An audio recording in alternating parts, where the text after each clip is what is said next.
Folks, Black Star Network is here. I'm real revolutionary right now. Black power. Support this man, Black Media. He makes sure that our stories are told. Thank you for being the voice of Black America, Roland. Stay black. I love y'all. All momentum we have now, we have to keep this going. The video looks phenomenal. See, this difference between Black Star Network and Black-owned media and something like CNN. You can't be Black-owned media and be scared. It's time to be smart. Bring your eyeballs home. You dig?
Today is Tuesday, November 19th, 2024, coming up on Roland Martin Unfiltered, streaming live on the Black Star Network. FEMA's top administrator faces questions from the House Oversight Committee about the federal government's hurricane response and allegations from fired FEMA worker Marn'i Washington Milton, who said she got orders to skip hostile homes that happened to have Trump signs in their front yard.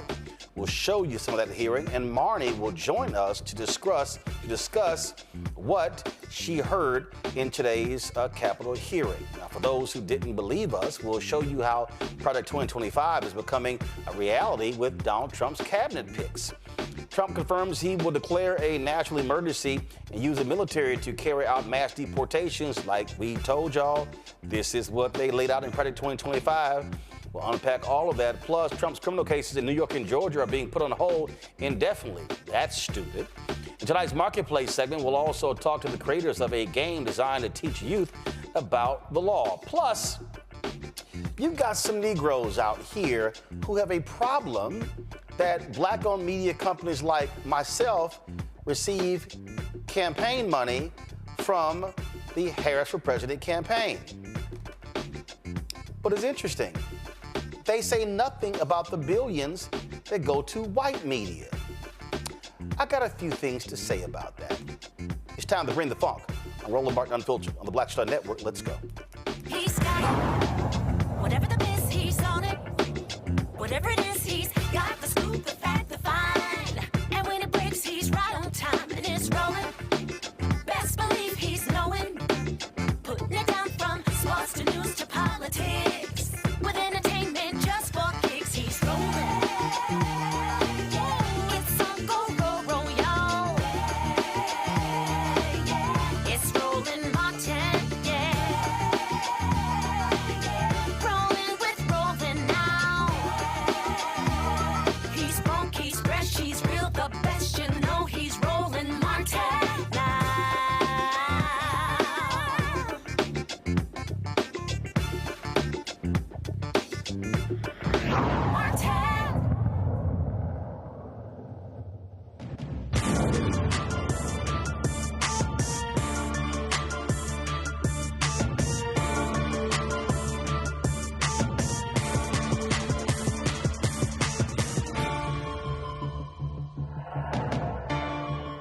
Oh, hashtag, we tried to tell you. Donald Trump kept lying that, nothing in Project 2025.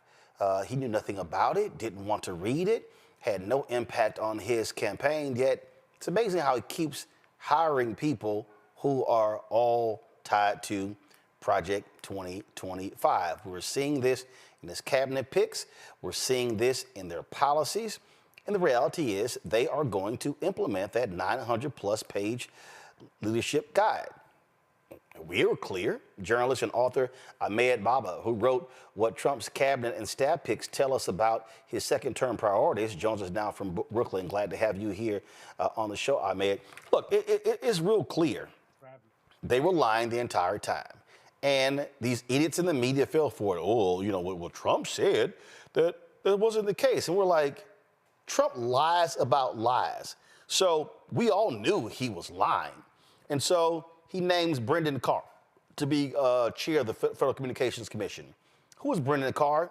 Oh, he only wrote the section of Project 2025 dealing with the FCC. Okay, we can go down the line. All of these people who he's picking all have his press secretary. Oh no, nothing to Project 2025. She's in their videos, and so it was all a lie, and we knew it. And guess what? A bunch of folks in this country fell for the okie doke, and they effed around, and they're about to find out. Yeah, they're about to get a really extremist agenda. I mean, we've been calling this out for months. I've been on this for over a year now. And essentially, as we could see the whole time, Project 2025 directly aligned with Donald Trump's agenda. We saw this in the beginning. CBS did an analysis that found 270 proposals directly match Agenda 47. We saw many of his former appointees and administration officials crafted it. Brendan Carr, now literal direct author of the FCC chapter, and he actually got in a Twitter beef with me after I called out his ties. He responded by saying, "I'm sorry this happened to you." So as we can see, internet trolls. I'm sorry, you're breaking it right there. He said what to you? He slid in my replies at 2 a.m. and said, "I'm sorry that happened to you," in response to me calling out his Project 25 ties. It didn't really make any sense. So essentially, we have essentially affirmative action for grifters in Trump's cabinet here. We have internet trolls who are sitting here in my replies and other people's replies, this incoming FCC chair, who has promised and indicated that he would target the broadcast licenses of networks that Trump disagrees with. He spoke about NBC. Today, he was on Fox News talking about CBS. So we have not just Brendan Carr, but we have Matt Gaetz, who would implement retribution. Project 2025 calls for, this is something for your black audience, for us black folks to care about, turning the Civil Rights Division on its head to target and essentially take universities or people who are trying to boost diversity, accuse them of discrimination, right? So there's all of these avenues that these cabinets indicate Project 2025 plan will be implemented successfully. And not only that, as we personnel policy, that's how the saying goes. Donald Trump has successfully won, unfortunately, and I think Americans are about to be really shocked by the extremist agenda that he implements. I think a lot of people, if they really did vote for inflation, they're not going to get price cuts here. They're going to get a really extremist agenda, mass deportations, Project 2025 agenda that we all said was his. Obviously, it's not directly his, but Agenda 47 echoed the bulk of it. And we're about to get this full force rolling. Well, first and foremost, I laugh at these fools in the case. And Brendan Carr knows better when he's talking about, oh, we're going to go after CBS, let's say go after NBC because they had Vice President Kamala Harris on Saturday Night Live. First of all, go to my iPad. These are the CBS owned and operated stations. For all of y'all out there who don't understand how the FCC works, the FCC only has jurisdiction over stations with broadcast licenses. Let me be clear. CBS has affiliates. These are the only owned and operated stations of CBS. That's it, y'all. The rest of the stations that are CBS affiliates, those are locally owned or they have independent owners. So the only licenses they can go after are these stations. And you gotta have a little bit more than, oh, Vice President Kamala Harris went on Saturday Night Live. So here's the other thing, and I meant to tweet this to Brendan, and I'm gonna tweet it to him. I'm very interested. So Brendan Carr is saying that SNL did not give equal time to Donald Trump because they brought up Vice President Kamala Harris. Okay, is Brendan Carr, and this is where progressives need to be a lot more, to me, guerrilla-minded. Salem Broadcasting, those are radio stations with licenses. How many times did Donald Trump appear on the radio shows of Hugh Hewitt and others? And why didn't those stations give Vice President Kamala Harris equal time? See, Brendan, if y'all want to play this game, we can play this game. We can go after Sinclair Television and their content as well, because those are FCC licenses. Now, if they want to play that game, on that. Sure. Now, again, because he's basing the SNL thing on equal time, okay, we can do the equal time conversation. Let's go. Yeah, and the thing about Sinclair Broadcasting, they see Brendan Carr as a facilitator to this. You're calling out the hypocrisy perfectly. And unfortunately, at this point, they don't care, right? They don't really, there's no ideological consistency. It's just getting their way. So one of the things he's going to potentially do is roll back more regulations that was preventing Sinclair from having more of a monopoly on local stations. So we could see more disinformation proliferated at the local level. And you know, when it comes to CBS and these other networks, although, like, for example, MSNBC doesn't have a license, but their parent company does run some local broadcasting stations, right? So what we could see is it used more as a threat to kind of push people to toe the line. We've seen a little bit of that in recent days, people trying to curry favor with Trump, trying to change their messaging. So we're seeing the threat creep enough to change the tone and tenor of some coverage. So that's what we're seeing on the FCC side. And these other cabinet picks, it's just so absurd. I mean, we had Steve Bannon, we have Matt Walsh, we have people who were openly saying right after he won that Project 2025 along, and it vindicated people like me and you, Roland, who have been out here warning about this for a really long time. And although some of this will get tied up in the courts, and you know, there's various things that he might not be able to do on day one, like, for example, Biden is rolled back or actually implemented a rule to make it harder for Trump to essentially target civil servants. But again, he has executive power. He can roll that back. So we're just going to have to see. The guardrails are going to be tested here once again. I mean, the courts are filled with conservative justices, so it really depends on what court where these various things are going to be presented to, and ultimately whether Chief Justice Roberts is really going to let this tilt into full-blown authoritarianism. But, you know, we're not there yet. It's just going to be one of these things that happens a day at a time, and we just have to stay vigilant and call out these plans and people like Brendan Carr and Matt Gaetz who are appointed. Well, and look, then the reality is, look, folks, okay, they voted for it, and they're going to get it. And so the 70 million people out there who they're about to whack when it comes to food stamps, when it comes to subsidies, the people out there who are going to get whacked, who are going to get deported, all of these different people. And so, and like I saw one story of a guy was like, oh, yeah, I know I might get deported, but I still love Trump. Okay, love his ass back at home. These folks, see, I love all these people. It reminded me of, again, 2016, when people were like, oh, I voted for Trump, but I hope I don't lose my Affordable Care Act. Well, dumbass, that's who you voted for.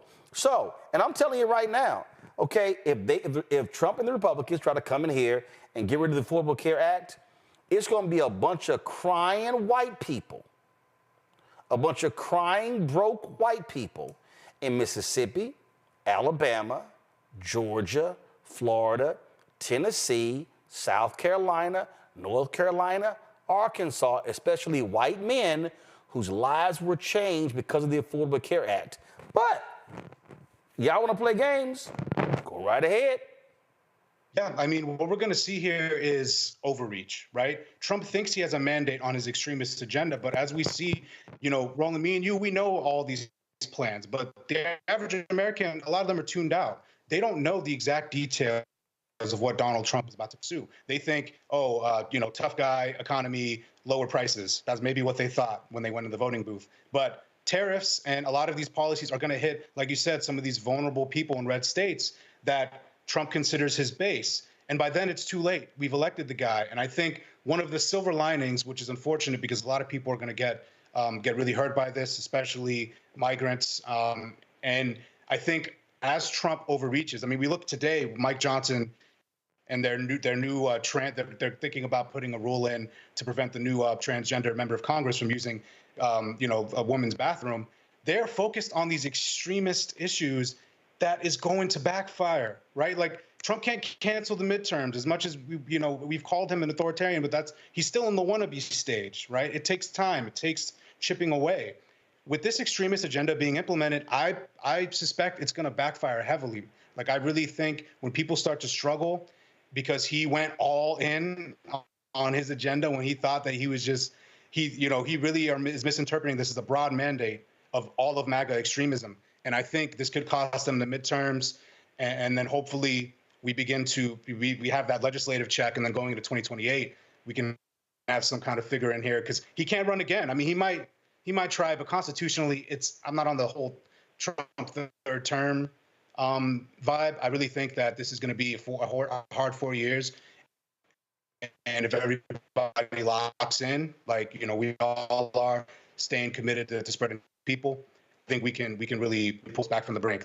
Maybe I'm just being optimistic. I don't know where you stand on it. All right, then. Well, we shall certainly see. And again, I keep telling y'all, all these people who voted for him, all I'm going to play for the next 4 years is Scarface's No Tears. I don't want to hear whining or crying because this is what you chose to do. We appreciate it. Thanks a lot. Thanks for having me, Roland. Folks, on my panel, Dr. Mustafa Santiago Ali, former senior advisor for environmental justice at the EPA. Joining us from D.C., Dr. Larry Walker, assistant professor at University of Central Florida. Out of Orlando, Benjamin Dixon, pastor, political commentator out of Atlanta. Glad to have all three of you here. I'm being very serious, Larry. All I'm going to do is play No Tears. I don't want to hear it. I don't want to hear any whining, complaining, crying. Someone was saying that the number of searches on Google, can I change my vote? I'm sorry. You had 8 years. You saw what happened in matter of fact, you go back further.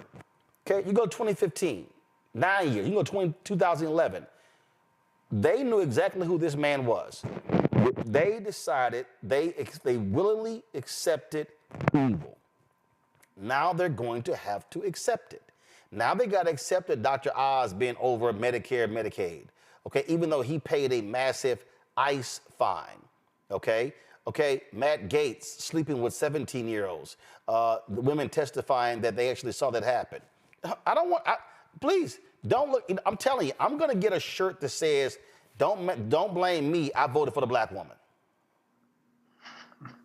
That's real talk, Roland. And so the next 4 years are going to be like if a farmer decided he was going to let a fox inside the hen house and then close the door and say he's not responsible. What happens to the hens? So that's essentially what our next 4 years are going to look like. And so, Roland, you're right. Black folks in particular have consistently, not just the last 4 years, so the last 8+ years, warned about what Donald Trump his first administration, now the second administration will look like. So you talked about the Affordable Care Act. We saw the attacks against the Department of Education and all the other damage that could be done to Homeland Security, state, in terms of international issues. We could go on and on. And listen, Roland, I worked on the Hill, and essentially what the Republicans have done is in the second Donald Trump term, is every single thing they had ever hoped to do when it comes to dismantling the federal government as a state is exactly what's going to happen. Going after federal workers in terms of how, the post office, all these other things that people take for granted. And, in terms of Americans don't know what it's like to live without, are going to find out what it's like to live out with these essential services. And so you talked about the Affordable Care Act, Roland, and how, some folks don't understand that the Affordable Care Act is Obamacare. And so why they say they don't like Obamacare, they have the Affordable Care Act. And so why this, it seems silly that people don't understand those differences. They fell for the banana in the tailpipe. And you're right, there are millions of people who are going to lose their health insurance. Parents who have their, able to keep kids on their insurance until 26. Let's not talk about pre-existing conditions in terms of individuals we all love about who have had previous health challenges, their ability to get new insurance or keep their insurance will be made virtually impossible. And then once again, this is the dismantling of the federal government as a state, and we will all pay for it. I really, Mustafa, it is really difficult, yes, but for a lot of these people, I really don't want to hear a lot. I don't. It's not like, again, it's not like they didn't know. It's not like they didn't know the kind of things that he said. They didn't know about his behavior. All of these things were there. They were covered. It was public. It was all there. They simply said, oh no, eggs are too high, even though eggs went down. Gas is too high, even though gas went down. Oh, the economy is awful. Okay, they said, we're going to ignore how he responded to COVID because we're going to only focus on those 2 other great years. Okay, good luck. Yeah. You know, I was thinking about this earlier, and it's amazing. I don't think most folks get that they're literally going to be paying for incompetence and extremism. So they're going to use your tax dollars to actually implement many of these things that are going to put your life in a much more difficult position. For some folks, it will shorten your life. For others, it will take your life. And, you know, there's a responsibility normally for individuals who take these types of positions. One, you're supposed to be one of the best. If you're going to lead, you know, whether it is HUD or EPA or HHS or a number of different places. The other part is that you are supposed to care about the community and you're supposed to take civil servants seriously in this space. But now you're going to have folks who, whether you believe in wanting to have clean air or clean water, that is going to become much more difficult. When we look at, as Brother Larry just talked about, around healthcare, you know, for those of us who have been fighting for criminal justice reform, we now know that that's going to be much more difficult. For voting rights, all these different types of things, you are literally paying for these things to be dismantled and deconstructed. So I hope you get what you had hoped for because, you know, now you're paying for it in so many different ways in both your health and the future of your children and in relationship to your positioning inside of this society. Ben. You know, one of my concerns, Roland, is the power of MAGA, the misinformation machine, to turn the minds of these people. I've seen people in person who literally embrace the destruction. They embraced the destruction of COVID. One guy came and said that he felt it was his patriotic duty to get sick with COVID, right? And the ability to manipulate the minds of the masses at that level really suggests to me that even after they go through the stage of destruction, they'll still be turning back to Donald Trump, thanking him for punishing them and thanking them for destroying their lives. And so it's a really sickening deception that is over this entire country that honestly, we have to be delivered from because it's going to impact us as much as I want to poke in the eyes of other people. And I'm doing my best. I want that T-shirt that you're going to get. Don't blame me. I voted for the black woman, right? I want that T-shirt, but I do know that when they start rolling back water regulations, that it's going to impact our water supply. When they affect the EPA, it's going to affect everyone's air that we breathe. So it's really going to have a deleterious effect on every single one of us. But there's going to be a subset of folks who turn around and thank their dear leader, Donald Trump, for making their life miserable. Oh, absolutely. And again, had a whole campaign, and folks chose to do differently. So any of those people who go, oh my God, I regret my vote, we tried to tell you. All right, folks, we come back. There was a hearing today on Capitol Hill dealing with FEMA and the response to the hurricanes. They also dealt with the fired FEMA worker who said that they bypassed homes that had Trump signs because of how abusive they were. Her name, Marn'i Washington Milton, came up a lot during this hearing. She, though, did not testify before Congress, but she will be here to respond. You're watching Roland Martin Unfiltered right here on the Black Star Network. Hatred on the streets, a horrific scene, a white nationalist rally that descended into deadly violence. White people are losing their damn minds. as an angry pro-Trump mob storms the U.S. Capitol. We're about to see the rise of what I call white minority resistance. We have seen white folks in this country who simply cannot tolerate black folks voting. I think what we're seeing is the inevitable result of violent denial. This is part of American history. Every time that people of color have made progress, whether real or symbolic, there has been what Carol Anderson at Emory University calls white rage as a backlash. This is the rise of the Proud Boys and the Boogaloo Boys. America, there's going to be more of this. Here's all the Proud Boys, guys. This country is getting increasingly racist in its behaviors and its attitudes because of the fear of white people. The fear that they're taking our jobs, they're taking our resources, they're taking our women. This is white fear.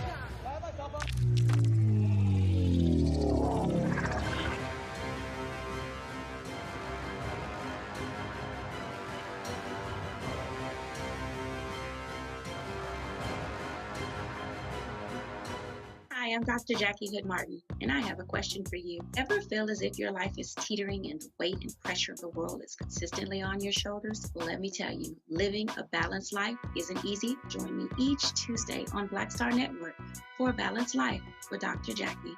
We'll laugh together, cry together, pull ourselves together, and cheer each other on. So join me for new shows each Tuesday on Black Star Network, A Balanced Life with Dr. Jackie.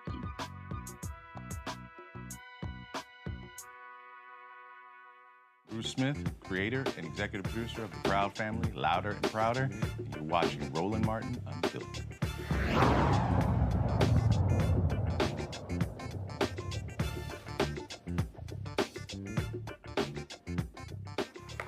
FEMA's Administrator Deanne Criswell faced tough questions from the House today during the Oversight Committee hearing. She was asked about the policy regarding skipping homes, which resulted in the firing of FEMA worker Marn'i Washington. Republican Congressman Scott Perry also asked Criswell about the investigation into Washington's firing and her allegations. A number of people had various questions. Here is some of that.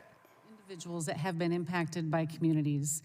We have several ways that they can. Administrator, last week we sent a letter signed by myself and all the committee's Republican members to you about the recent allegations that you just mentioned. FEMA workers skipped the homes of supporters of the president-elect. And following the allegations, you issued a statement that one FEMA employee departed from FEMA's values and was terminated. However, she alleges that those were the instructions from FEMA when she was deployed. She asserts that FEMA supervisors and leadership were aware. And independently, we've received reports of similar practices in places like North Carolina. Tell me about the investigation. Tell me about the investigation. Who's conducting it, and has there been an IG investigation initiated by yourself or anybody in FEMA? Chairman Perry, there is nothing in our policies, in our procedures, in our training that would direct any employee to bypass anybody's home based on their political party. I cannot speak to what her motivations were, but this came to my attention again on November 7th. I directed my team to get me information. They gave me factual information on November 9th, which is when I directed the termination of this employee. This first came to our Office of Professional Responsibility on October 28th through the team member from TSA who was working under this individual. She immediately raised it to the Office of the Special Counsel, who took the case as a potential violation of the Hatch Act. There were ongoing investigations with that, and the Office of Professional Responsibility is currently working with the IG to determine what the investigative matters will be going forward. The IG has not of yet stated they want to investigate this, but I highly encourage them to take on this case and look and see if this was a widespread issue or if this was just a single incident. So you're working with them and you've encouraged them, but you haven't requested they do so. Now, according to your employee, Ms. Washington, who was asked, and this is a public report, these orders came, who she stated, so you're telling me these orders came from somebody above? And she said, correct. So what has your investigation gleaned regarding her direct supervisors, the people above her? Have you questioned them, and what have your answers been? Chairman Perry, we do have an ongoing investigation, and we have questioned other personnel in this chain of command, and we find no information at this point that there was anything beyond her direction to her employees to skip and bypass a home. So the same employee alleged that the Florida team had already been avoiding Trump voters' homes prior to her work there, and that this was, as she said, the culture. Now, these aren't my words. These are the words from a FEMA employee who's claiming that she's being the scapegoat. She said, "But I'm just simply executing again what was coming down from my supervisors." Do you know, how many supervisors does she have? How many people above her before she gets to you? She is a crew lead, which is the lowest level of supervision. So there's a lot of people above her, so to speak, in There the are chain of several command. people. I'd be happy to forward an organizational chart that would show where she sits within the organization. And your investigation has spoken to certainly the immediate and maybe 2 or 3 steps above that? We have an ongoing investigation, Chairman Perry, to determine if there was any additional acts that violated our core values of compassion, fairness, integrity, and respect. Okay, so I get there's an ongoing investigation, none. but this isn't a law enforcement thing where you can't say, well, we have an investigation, so we can't talk about it. You can talk about this. Does the investigation include her immediate supervisors and several steps above that? The investigation includes those that were deployed in this particular incident, and we have found no evidence that there is anything beyond this one employee's specific direction. You found no evidence at this point. Let me ask you this. Now, you can understand that from America's perspective, certainly the people that weren't visited when FEMA was in town, that it would be in FEMA's best interest to just investigate this internally, say this is a one-off employee, that this claim of hers that it's a culture is just her trying to kind of make sure that the responsibility, the accountability doesn't fall on her. Why shouldn't this be an independent investigation by at least somebody like the IG? The actions that all right, folks, Maryland Congressman Jamie Raskin also spoke in this hearing. Watch. So we could be here today celebrating the workforce of 22,000 FEMA workers, but instead we are invited to focus on one so-called intermittent employee in Florida whose team encountered what she called political hostility while canvassing door-to-door for FEMA in Florida. Thereupon, as I understand it, she made the judgment that her workers were unsafe, and she issued the order to her team not to go to any more houses in the neighborhood where there were Trump signs planted in the yard. This was a bad mistake, legally and constitutionally, which violated the core mission of FEMA and every federal agency to work on behalf of all Americans. It's plainly wrong and divisive to use a presidential campaign lawn sign as a proxy for someone's dangerousness. The director of FEMA, who's with us today— Congressman Kweisi Mfume of Maryland also spoke in this hearing. As I listened to the interview that journalist Roland Martin did with the person in question, I'm still scratching my head trying to figure out if, in fact, she was told by someone who is full-time, who may have taken an overreach in a disaster with a lot going on, to say, by the way, you can skip those homes. I don't know that she necessarily would have done it on her own. As you know from the interview, she's not a Democrat. She's not a registered Republican, and she did not even vote. So I'm still hoping that at some point in time, your request to the Inspector General will be taken seriously, and he will start to look at what's going on. We need facts in this committee more than anything else. Folks, this here is a live look at the second half of the FEMA hearing. It's taking place right now on Capitol Hill. We live streamed the first half on the Black Start Network, and so that's actually happening. Among the members who've questioned her sins, Congresswoman Jasmine Crockett. We'll be able to have that later for you on our YouTube channel and on the Black Start Network as well. Right now, I want to go to Marn'i Washington Milton.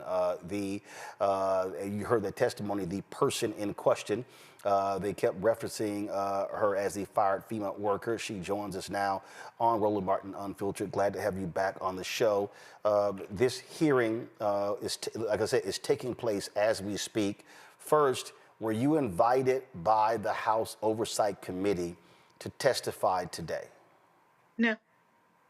So they're having a hearing discussing FEMA. They're having a hearing talking to the administrator. They're talking about you. They're showing your text messages. They're talking about directives that you gave, and you did not get an invitation from the Republicans or the Democrats on this committee? No, sir. Okay. Have you been watching this hearing today? Yes, with such disdain. Say it again? With such disdain. Why? Because I find it ridiculous that they need to hide safety precautions for political advances. They know we take safety precautions serious, and the community trends have nothing to do with recovery trends that Ms. Criswell was discussing earlier. Community trends, when we're discussing things that could potentially be a danger to a team, are the surrounding elements of that. And again, the Trump campaign signs were not the focus. The focus was safety. But since we continue to focus on Trump, I want to know, how did Ms. Criswell vote? It's apparent how I voted, and they keep saying that this was politically motivated. So where does she stand in her voting? On that particular point there, in terms of they went through this here. You heard Raskin say there, what you did was wrong, what you did was illegal. But you also had Congressman Mfume asking, wait a minute, did higher ups tell her to do this? I find it really baffling that people that have not been in the field have such an arrogant opinion about what is happening in the field. I'm not some deranged woman that's come up with a rule on my own and said, hey, this is how we're going to keep our people safe. I need to remind the American people before I even arrived to Florida, they were already implementing the avoidance and de-escalation policy because there had been so many hostile encounters. If you notice, Ms. Criswell deflected when they asked her, how many incident reports do you have? During the hearing, Congressman Jared Moskowitz, who is a Democrat, he spoke, and he talked about his work, and I'm assuming, let me try to go to it. And I'm assuming when he was talking about that he said that he had done this work with FEMA. Give me 1 second. So let me play this, and then I want to get your thoughts on what he had to say. Congress, who's run a disaster response, run a disaster recovery, handed out billions of dollars of FEMA money. Also a Democrat who worked in a Republican administration and ran the recovery efforts for Hurricane Michael in deeply Republican areas of the Panhandle. I can tell you not once did I ever think about their politics or my politics. As I toured the Panhandle in Neil Dunn's district or Matt Gaetz's district, I looked at people as Americans who were hit by a disaster. And my job was to get them every program that FEMA had, every dollar available to them. That was my job. What happened in Florida in this instance is deeply disturbing. It's unacceptable. I know you know that. Disaster aid should never be declined based on support of any political candidate. And I'm happy this rogue employee was fired. You did the right thing immediately, right? What should have happened here is if there were members of FEMA's team that felt uncomfortable, that should have been passed up to the FCO. That should have gone to the federal coordinating officer. And then that information should have gone to Director Guthrie, who's the Director of Emergency Management in the state of Florida, my former deputy. And then they could have made sure to identify those homes and gotten them the information. But that's not what happened. There was a clear... So I want to freeze it right there. So he calls you a rogue employee. And so he lays out what he says the process should be. How do you respond to that? I find him highly unethical. And the first thing in the military is you never ask your subordinates to do anything that you're not willing to do yourself. So, in order to run a proper investigation, someone that has a clear record, evaluations exceed expectations, is telling you they received a direct order from a superior that's been demoted before in the past for giving the wrong order. It was not properly looked into.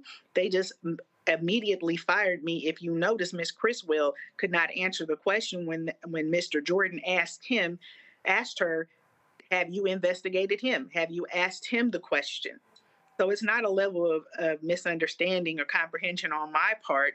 They're choosing not to admit that they put safety precautions in place that may have violated people's rights. But in the same breath, another organization is coming forward and asking, how come the safety precautions have not evolved over time, being that things in the field have changed over the last 5 years? He lays out this process. Well, it should have been gone to this person and this person, this person. Again, for the folks who don't know, when folks on the ground told the canvassers, told you what they were encountering, what did you then do? I always communicate with my task force lead. We have morning meetings all the time on the phone. And his directive, his mantra, his entire deployment has to keep people safe and keep people comfortable. So in order to keep people safe and comfortable, we have to consider what makes people feel safe and comfortable. And unfortunately, both of those two adjectives are subjective. Ms. Criswell has failed to put an outline in place for safety precautions as far as safe and comfortable for the team. It leaves room for interpretation. So again, my duties, my directives come from my TFL, Chad Hershey. I implemented everything he asked me to during that deployment. So, again, you were instructed by Chad Hershey to tell the folks, hey, keep it moving. Yes. I even explained to him that our partnering company, the Surge Capacity Team, they expressed grievances with our safety precautions. And I have to say, they appeared to be anti-FEMA the entire time. They were not interested in our policies and our procedures. And unfortunately, it emboldened them to be malicious and to release personal information nationwide about Crew 33 in Highlands County. If Chad Hershey would have addressed these concerns immediately and educated them on FEMA policies, we wouldn't be here today. But no one took into consideration their discomforts with the safety precautions. Is Chad Hershey still with FEMA? Yes, he was not investigated. He was not held accountable for my actions. Again, I was thrown under the bus as a rogue employee that was creating policy and rules on their own.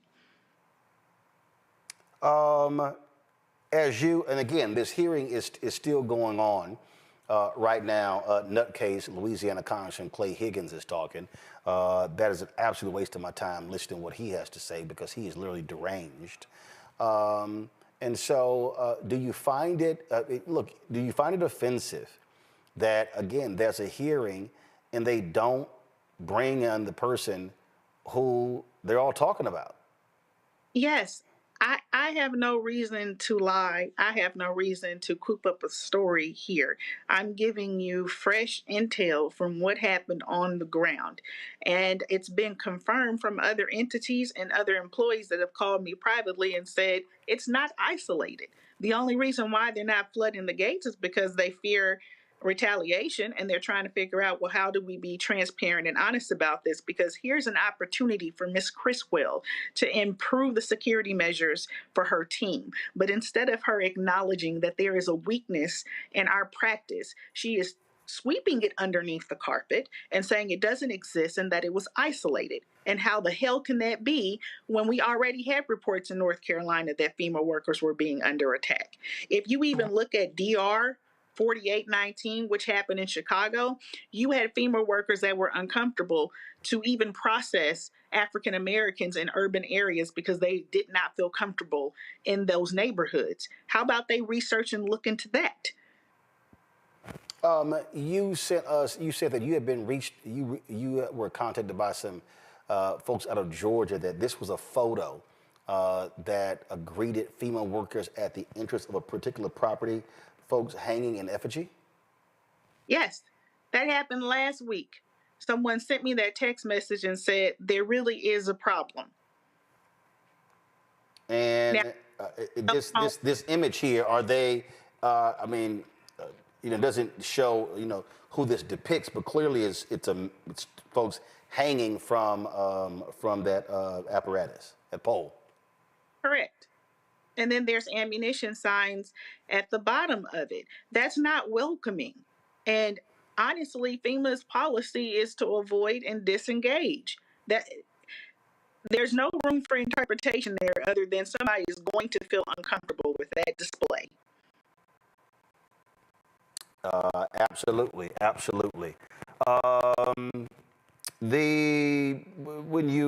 As I said, you had Democrat Jared Moskowitz saying that you were a rogue. First of all, you heard rogue employee. You heard folks who say you broke the law. You were partisan. There were a whole lot of attacks being made against you in impugning your character, even by Democrats and Republicans in this hearing. Mm-hmm. Which proves my point that I'm being used here and as a scapegoat. Where did that directive come from? I didn't come up with that directive. I'm simply following orders. And this was a work cultural practice that was already happening in Florida upon my arrival. When they complete the investigation and they look into everything, I'm sure they will find dates prior to my arrival where avoidance and de-escalation policies were implemented in order for people to feel comfortable to canvass. But here is the question, Roland. If this is not political, why did FEMA give us stand-down orders on Election Day? Did they have any viable threats on that day for us not to canvass? And if not, why did we not canvass? You heard the FEMA directors say under questioning that an investigation was indeed taking place. An inspector general. Have you heard from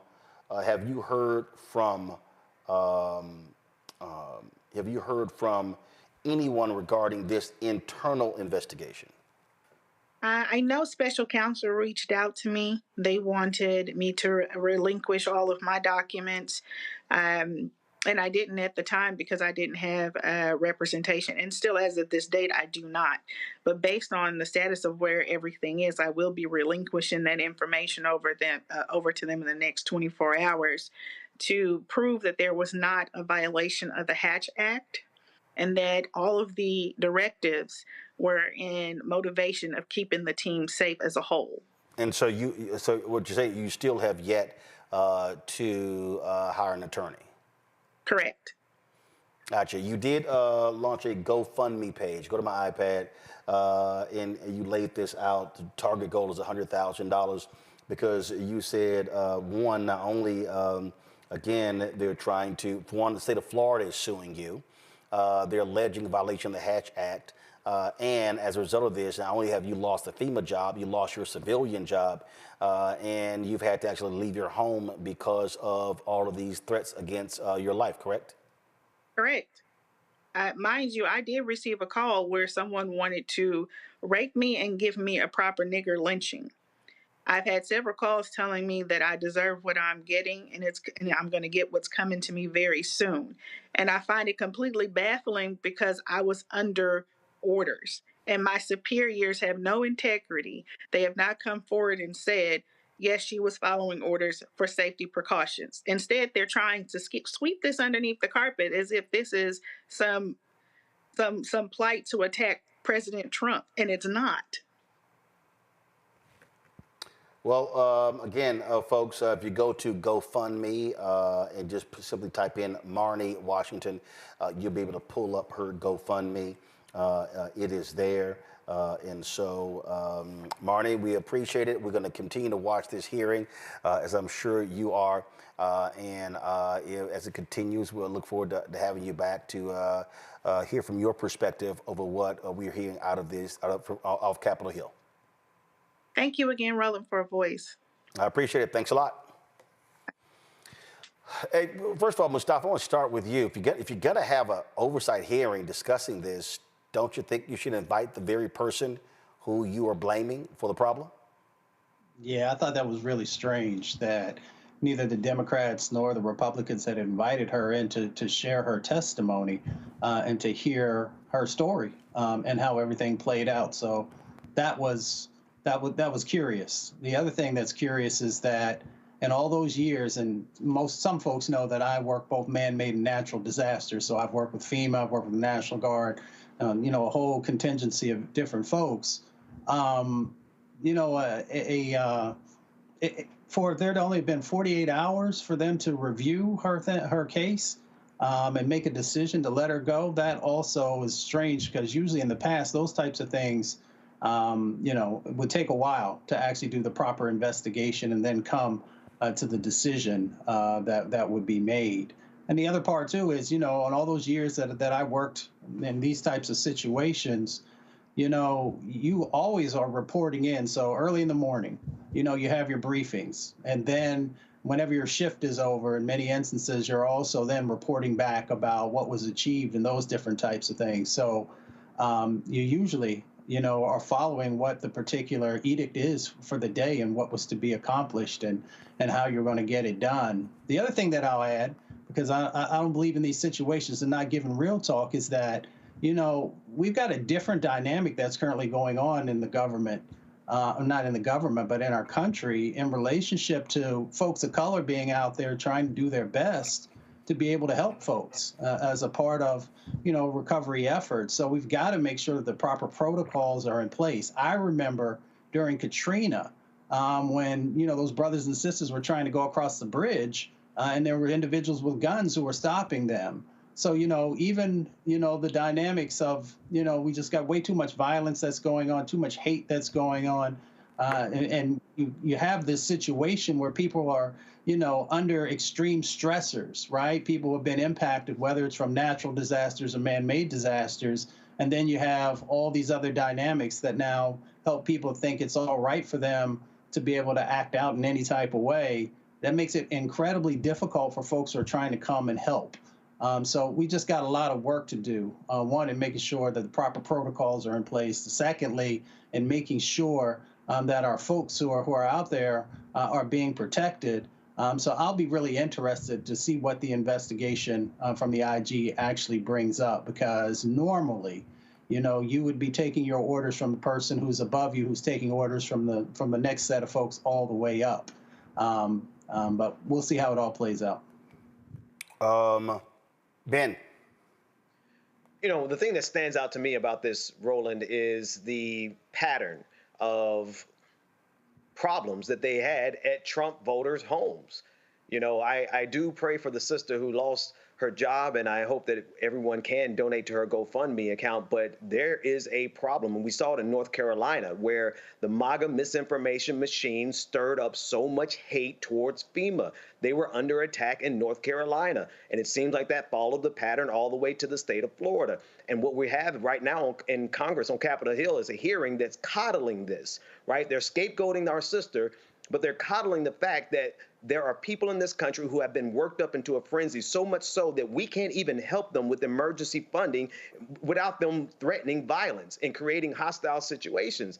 And this is going to continue to happen because this is exactly how one of the ways Donald Trump got power. It is sadly very political. And the fact that they can make people turn against the very folks who are out there trying to help them, such that they can identify a pattern, her higher ups identified a pattern that they're going to face hostility at Trump supporter homes. That's a problem, and it's a problem that's happening on the ground amongst the people, and it's being stirred up on platforms like Twitter, formerly X, or X, formerly Twitter, and it's happening as a result of this is a campaign tool. This is a political tactic that is deployed all across the country. So I think this is going to continue to happen in the next disaster. And so the question is what are they going to do the next time this happens? The next time they go to a city and every house that has a Trump flag on it is violent towards them, we have to address the problem as much as we have to address this particular situation. Larry.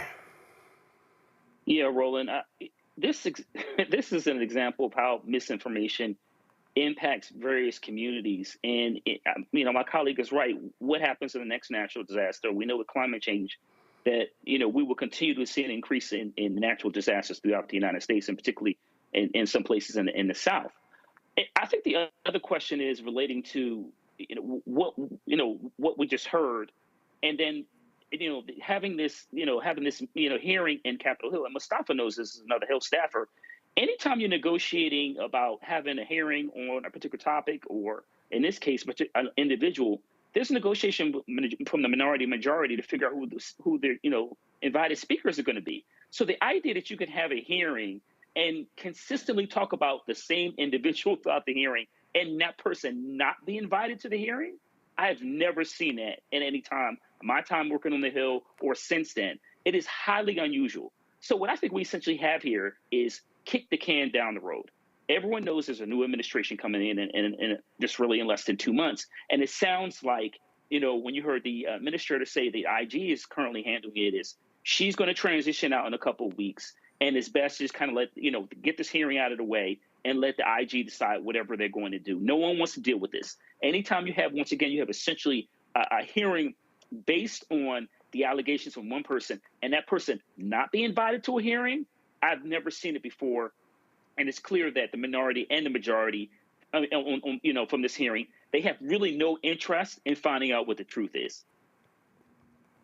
Indeed, indeed. All right, folks. So gotta go to a break. We come back. New York Times does a story about the spending of the Vice President Kamala Harris campaign, and they include what we receive for advertising. But then you got these silly Negroes out here and go, oh my goodness, that's right, you was shilling, and how you getting that money? But they didn't say a word about white media. So are we saying that white media should get billions upon billions of dollars in advertising, but black-owned media run ads for free? Then of course, there's some people who's out there, you didn't run ads. We didn't.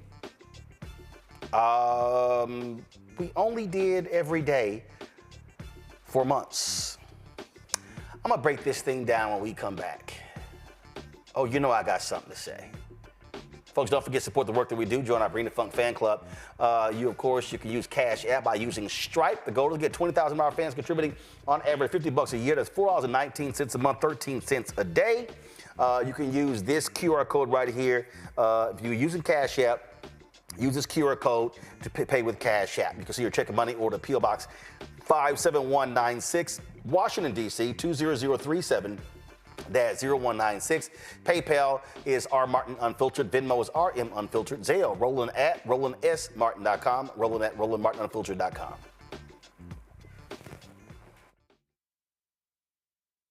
Hi, I'm Isaac Hayes III, founder and CEO of Fanbase.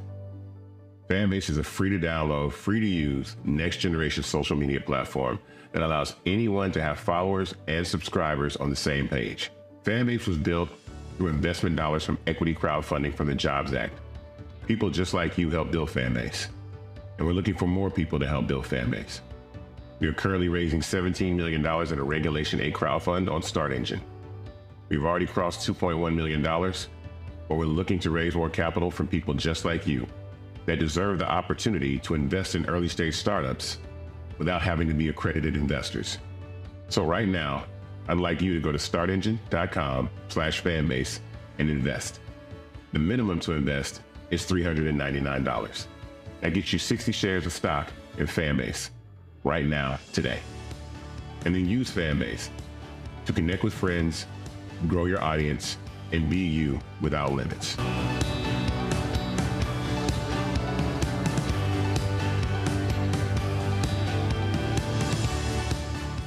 Pull up a chair, take your seat at the Black Table with me, Dr. Greg Carr, here on the Black Star Network. Every week, we'll take a deeper dive into the world we're living in. Join the conversation only on the Black Star Network.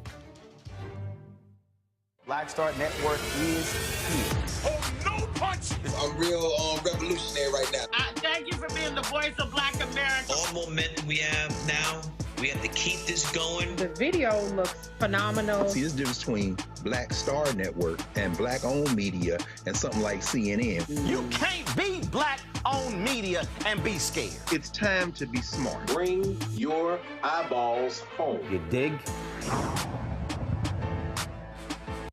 Hi, I'm Dr. Jackie Hood Martin, and I have a question for you. Ever feel as if your life is teetering and the weight and pressure of the world is consistently on your shoulders? Well, let me tell you, living a balanced life isn't easy. Join me each Tuesday on Black Star Network for A Balanced Life with Dr. Jackie.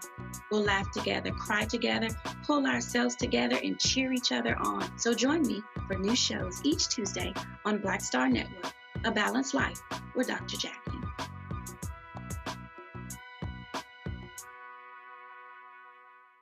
Hatred on the streets, a horrific scene, a white nationalist rally that descended into deadly violence. White people are losing their damn minds.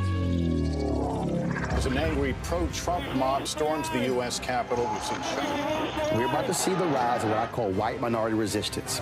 We have seen white folks in this country who simply cannot tolerate black folks voting. I think what we're seeing is the inevitable result of violent denial. This is part of American history. Every time that people of color have made progress, whether real or symbolic, there has been what Carol Anderson at Emory University calls white rage as a backlash. This is the rise of the Proud Boys and the Boogaloo Boys. America, there's going to be more of this. Here's all the Proud Boys, guys. This country is getting increasingly racist in its behaviors and its attitudes because of the fear of white people. The fear that they're taking our jobs, they're taking our resources, they're taking our women. This is white fear.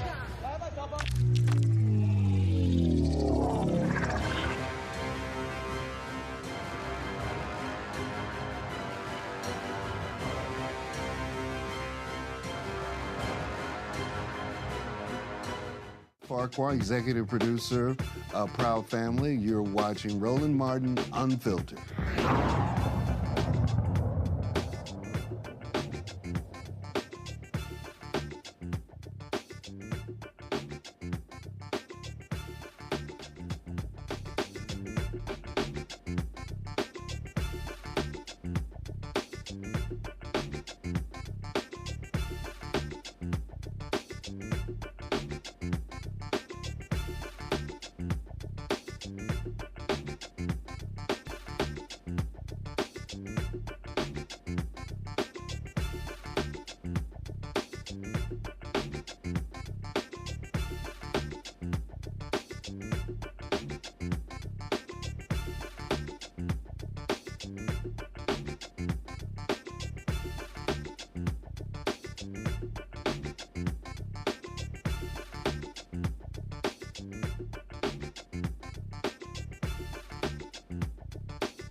Been frozen out.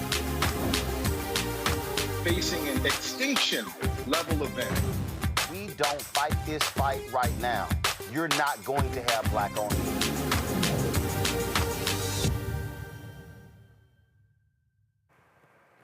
All right, folks, welcome back. So the New York Times dropped a story the other day. And this was the story. Give me 1 second. Let me go ahead and get this ready for you. This was the story right here. The story was how Kamala Harris burned through $1.5 billion in 15 weeks. The story was done by Shane Goldmacher.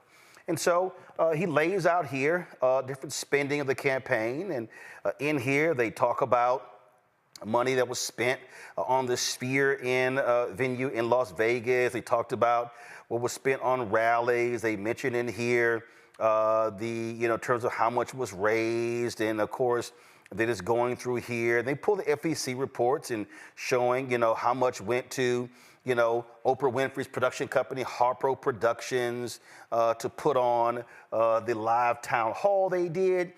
You heard these liar people out here saying, oh, Beyonce got $10 million. Her mom, Tina Knowles, came out and said, no, that's an absolute lie.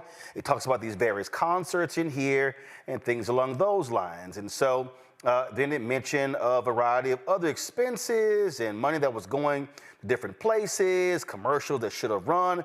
Future Ford weighed in. Then it says some media allies of Ms. Harris were also paid. It mentions Areva Martin, who hosts a talk show, was paid $200,000 as a media consultant, and how she went on the Battleground State Tour in October. Okay. And so then it goes in here. Now this Roland Martin, who hosts his own streaming program and runs a media company called New Vision Media, received $350,000 in September for a, quote, media buy that he said was for advertising. And then it quotes me. It said it should have been a hell of a lot more. More should have been spent on black-owned media. Okay, says Mr. Martin interviewed Ms. Harris in October. Then it mentions National Action Network. Then it mentions, of course, National Urban League. Now, first and foremost, I don't understand why they put media buy in parentheses, because that's what the $350,000 was for. It was for advertising. Then, of course, you have these people out here. I love the people who run their mouths on social media out here, like, you got Tariq Nasheed tweeting, like, SMH, and then you got Jamal Green talking about, see, he was paid to attack us because we disagree with our positions. No, that means none of you, including you, Jamal, or Tariq, or any of y'all, even understand that media advertising is actually real. And so then I had one dude say, y'all didn't run any ads? Really? We ran this one. Bob and I both voted for Donald Trump. I voted for him twice. I won't vote for him again. January 6th was a wake-up call for me. Donald Trump divides people. We've already seen what he has to bring. He didn't do anything to help us. We ran this one. Kamala Harris has never backed down from a challenge. She put cartel members and drug traffickers behind bars, and she will secure our border. Okay, and this one. IVF is a miracle for us because it allowed us to have our family. After having my daughter, I wanted more children. And this one. Wrongfully convicted. 5 teenagers were arrested, tried, convicted, and sent to prison. No men were exonerated. What he did to us, he tried to end us. Of course I hate these people. And this one. Had Steelers season tickets since I'm 7 years old, man. Me and my dad, that's our thing. Here we go, Steelers! Here we go! Kick it! I was a 7-year-old. And this one. Jill Stein, Green Party candidate for president. So why are Trump's close allies helping her? Stein was key to Trump's 2016 wins in battleground. And this one. In this style, we've seen our share of hard times, heard our share of big promises. Up to 13,000 jobs. But empty promises. And this one. I get it.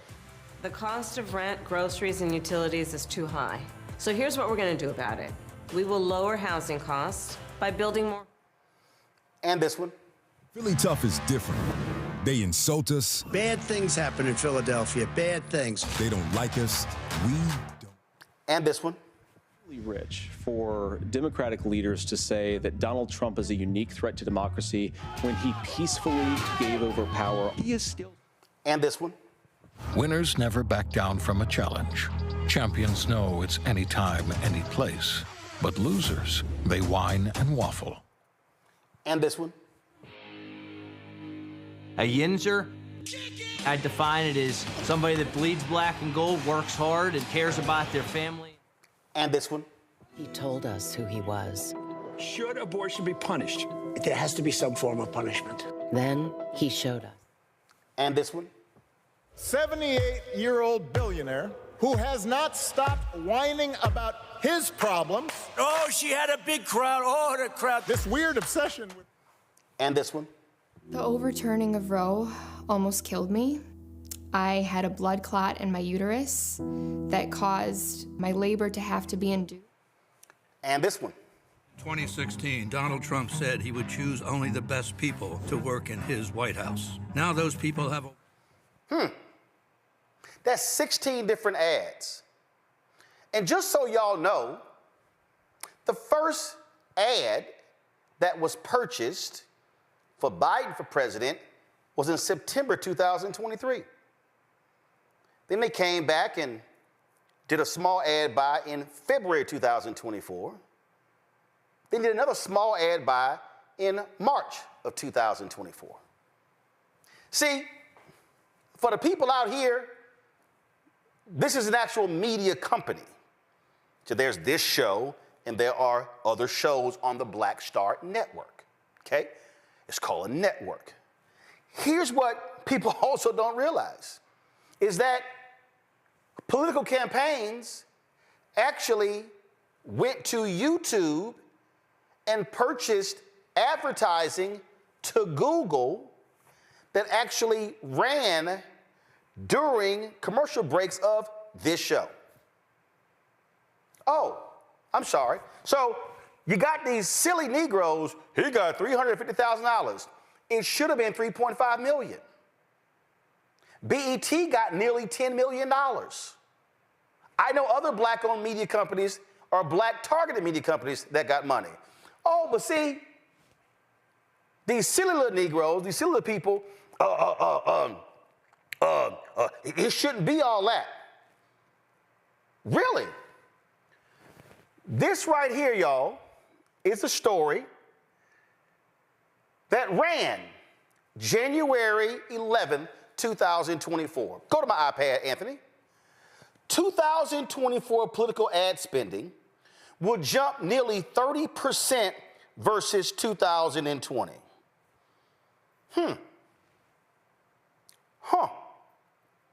Now you got some fool in the chat, Roland got 500,000. No, I didn't get 500,000. I tell y'all, it should have been that, but we didn't get that. So this is very interesting. This says total U.S. political ad spending will hit $12.32 billion in 2024.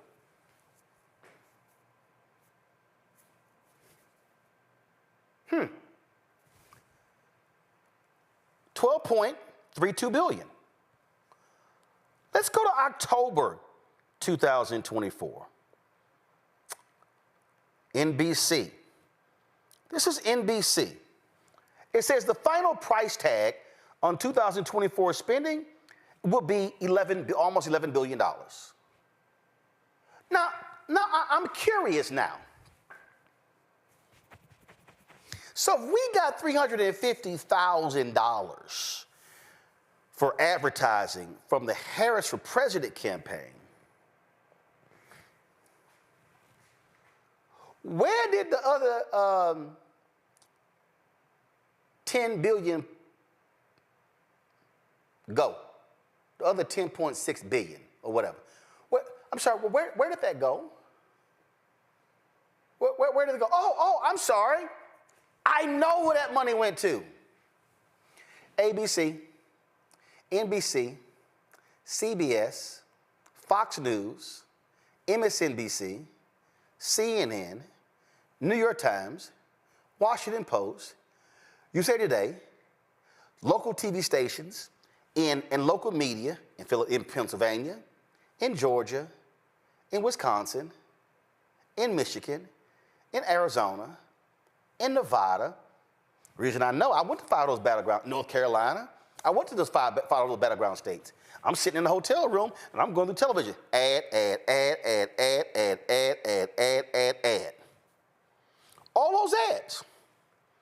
All of those ads actually ran. Let me take y'all, do even better right here. Because remember I said those local ads. Did I say that? Here's a piece in Axios. Political advertising ads boost local TV. That's what the ad said right there. That's what it said right there. Okay? Political ads boost local TV. That means that the ads run. So, let me get this straight. we shouldn't take political advertising. Everybody else. But let me just give you another example. Let's see right here. iHeartRadio, and I do commentaries on iHeartRadio's Black Information Network. Guess who got political commercials? iHeartRadio's Black Information Network. Do you remember when iHeart ran this 1-hour interview with Vice President Kamala Harris and Charlamagne the God on a bunch of their radio stations? Do y'all think iHeart did that out of the kindness of their heart? No, iHeart got millions of dollars in political ad spending. You know who else did? Cumulus Radio, Salem Radio, Sinclair Television. So now I'm confused here. So you got some black folks out here who now are questioning why he gets the money. Because we have a network that reaches millions of people. If I check right now the YouTube dashboard, in the last 28 days, we will have generated 30 million views on YouTube alone. Y'all do know ads run on Joe Rogan's podcast, right? You do know Spotify sells advertising. In fact, maybe, and I'm gonna get back to this one in a second, but I just want to show y'all something here. Because I don't think people really understand what the hell they talking about, and that's primarily it's because they know nothing about this world that we're living in. How many of y'all are aware? How many of y'all are aware that the entire media ecosystem is built on advertising? Let me say this again. The entire media ecosystem is built on advertising. There's a thing that happens every year, and it happens in the spring, and it's called the TV upfronts. And in the TV upfronts, that's where almost 60% of all money is actually being spent. If you go to give me 1 second, if you go to my iPad, this is from Deadline. Upfronts 2024, where and when they're happening. So you go down here and you see all of this, the upfronts for all the networks. And it lays out their development strategies. And it lays out in terms of, look at all the networks. Look at all of this here. And NBC Universal, Amazon, Disney, Warner Brothers, Netflix, YouTube, all of these people, they lay out their strategy in terms of what they want to get in TV upfronts. And it also lays out in terms of how much they're trying to get. Let's see here. Annual spending on advertising. I just want to show y'all, and I'm walking you through this because these yahoos out here, see, they don't want to do this here. The global spending on media is $674 billion. $674 billion.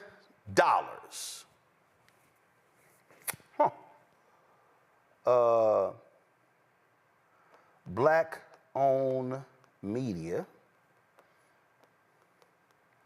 and ad spend. Since all these people got all of this here. Look at this here. A study released earlier this year by the Association of National Advertisers Alliance for Inclusive and Multicultural Marketing showed spending with black-owned media companies increased only 6% to $991 million. Let me explain it again. See, I would love for the New York Times to do a story on this. No, go back to it.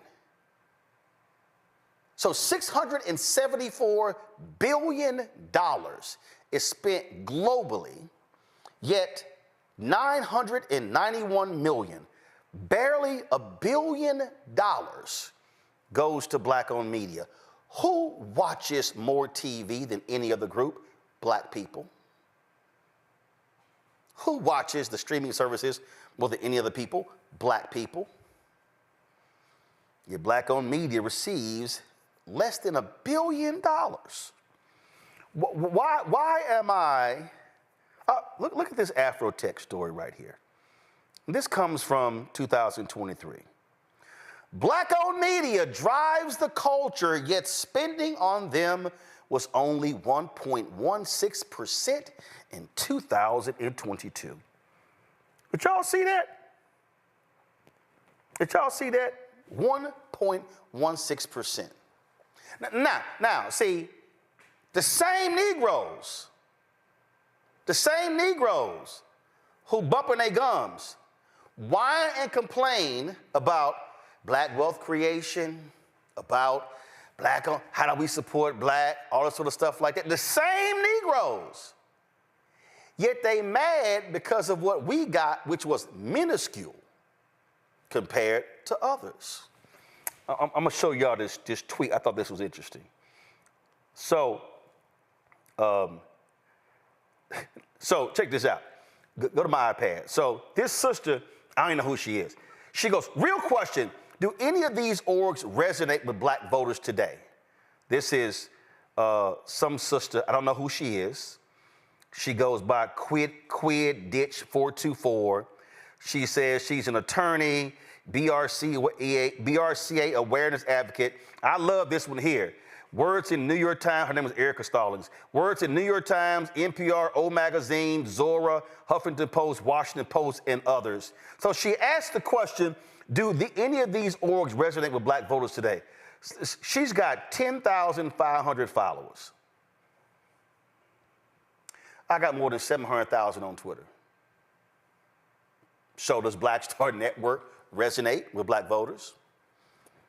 I think more than you. Now, this brother here, he answers, as a black millennial, no, but I do have colleagues my age who do. And so he goes on and on, and I said, don't resonate. I said, y'all bugging. He goes, well, there's a difference between resonate and respect. I only got 2 friends who pull up for orgs like this. And look, I grew up listening to you on WVON in Chicago. Parents forced me, so I have deep respect for the work you're doing, just not sure I'm the target demo. I said, are you black? If you're black, you're the target demo. See, I love the people who want to, right here, go back. The person says, what would resonate? I hear so many of us saying we need to support our own, but don't. What speaks to you? See, I love the folk who like to raise these questions because, again, I don't hear any of them questioning why so much advertising was spent by the Harris for President campaign on white media. Oh, some of y'all, did I just say that? Did I just say that? How about this sister right here? She's an attorney. Her name is Ashley. I don't know, her name is Elle Woods. And so she said, no, doesn't resonate. And I later tweeted her, I said, well, Ashley, I said, since you're a lawyer, why don't you go ask black lawyers like Ben Crump and Harry Daniels and Darrell Washington and Lee Merritt and Monique Presley and others, when they have cases, why do they come on this show? Because we cover the stuff that the other networks don't cover. See, some of y'all just want me to go ahead and do this thing. And so I'm just going to go ahead and do this thing because I'm about to lay this thing out. See, folk love to talk. Well, I love this one right here.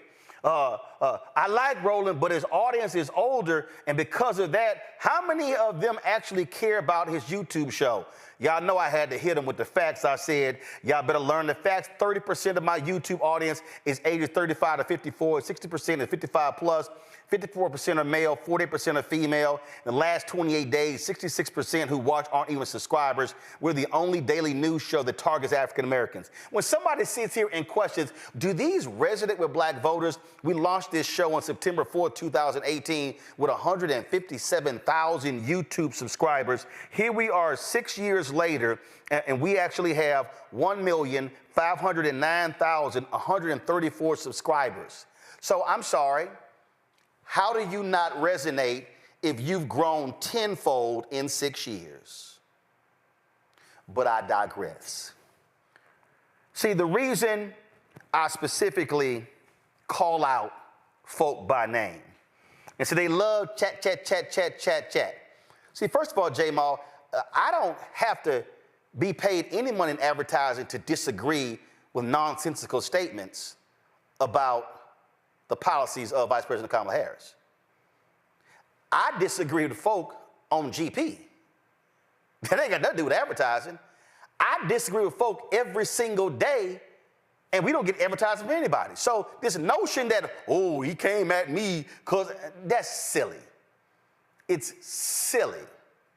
But see, what's still amazing to me is how some of these black folks got all the smoke about 350,000 advertising, but they ain't saying nothing about the billion, the 11 billion. Y'all notice that, right? Do y'all understand why the New York Times and CNN, MSNBC, and Fox News are able to send reporters and producers and technical people and massive staffs? Because they got the money. They got the money. They got the money. But see, we shouldn't bring those things up, huh? We shouldn't bring those. Let me tell you something. Look at all the firms that got paid. Look at all of the firms that got paid. Look at all the firms that got media money. Look at the firms and how much they took down. In fact, the folks at Real Sludge dropped this story. Oh, man, let me see if I can sit here.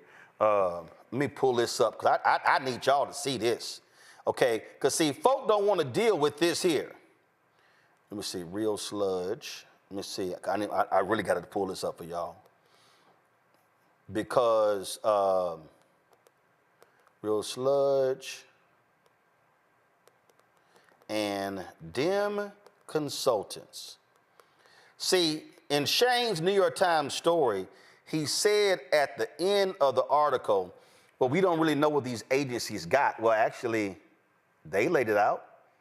They laid it like, you go to the bottom of this story, this is what Shane wrote in his New York Times story. He wrote, numerous firms could have netted big commissions from the Harris campaign. 4 companies received at least $90 million in payments as of mid-October, including one firm whose cumulative receipts from the Harris campaign approached $300 million.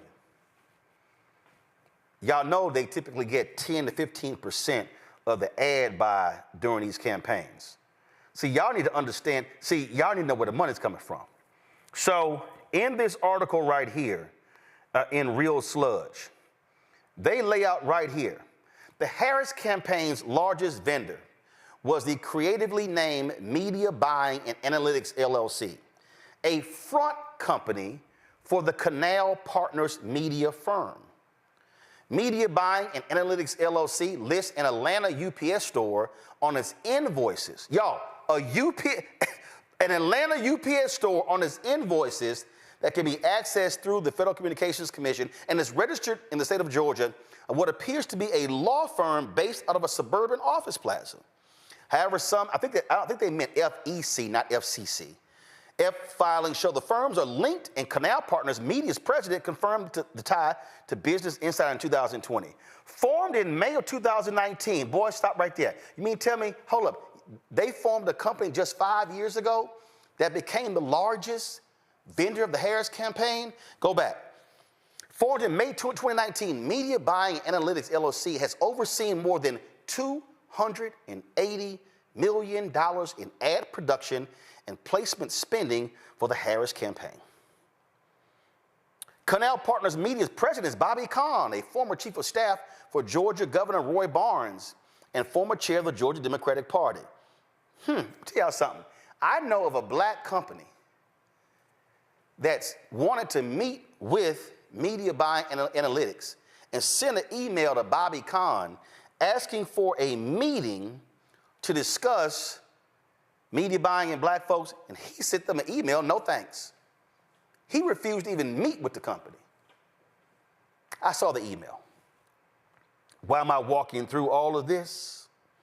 Because see, when you got certain Negroes on social media who want to question what we got in advertising, $350,000, but they not asking how many black people, why is it no black-owned company got $280 million? In fact, if you go down this here, y'all, it gets worse. Gambit Strategies, a Washington, D.C.-based digital firm, was paid $122 million for media production and placement. Hell, this company was only formed 3 years ago. Just 3, do y'all understand? It was just formed 3 years ago. 3 years ago, that's where it was formed. Oh, Gambit partner Megan Klassen was a senior paid media advisor to President Biden's 2020 campaign. Oh, so Gambit then was born out of some, we saw how that works. Bully Pulpit Interactive. 101 million went through them. Look at this here. All they partners, all the work that they do, the other groups they work for, keep going. Look at this here. The largest pro-Harris super PAC, Future Forward, paid more than $6.7 million to media buying firm Waterfront Strategies. Listen, an arm of DC-based media giant GMMB. See, y'all, Future Forward, I sent them an email, 5 different emails. They never even responded to the email asking, what's y'all black media strategy? So why am I unpacking all of this? So I got some stupid person in here say, Mr. Speak on it, Roland is part of the problem, he's in this for the money. Let me ask you a question. Some other people, Sosa rocks, so deflection. Oh, it's not deflection. Y'all just stuck on stupid. If the entire media infrastructure is based on advertising, meaning every TV network, digital operation, newspaper, magazine, digital site, podcast, radio, please explain to me, why is it that all of those other people are able to participate in the $11 billion in political ad spending, but we can't? Please explain to me, how is it, and I'm gonna tell y'all right now, this is the fourth quarter of the year. In the first quarter of 2025, all of these publicly traded media companies are going to do hearings. They're going to do calls where they're going to be discussing how much money they make on political advertising, and all of them are going to show growth. All of them will say, oh yeah, we saw a 20, 25, 30% increase in political ad spending. So, and let me explain to y'all how the game works. The media companies literally project at the beginning of the year if they're going to see a 10, 15, 20, 30% growth in political ad spending. And so that money, they are positioning how they're going to have their 2025 budgets based off that money. And so what some of y'all hating Negroes are saying is, y'all don't want to see black-owned media get any of the $11 billion, but then y'all want to turn around and say, why we don't have black-owned media? Let me say it again. We're the only black-owned news show. It's us. We don't do entertainment. I ain't talking about LeBron. I ain't discussing no housewives. I ain't got no hair and beauty segments. We ain't talking about gossip. So I could easily be, let me say it again, because I don't think some of y'all get this. Does Essence do what we do? Nope. Black Enterprise? Nope. Ebony? Nope. Blavity? Nope. I could keep going. Urban One, Radio One? Nope. They got 2 networks. TV One, Clio TV? Nope. BT, Black Targeted, that's actually, of course, Viacom, which is now, of course, being bought by another company. They got a monthly news magazine show. We on every day. So what some of y'all are saying is, we need black news. We need our stuff covered.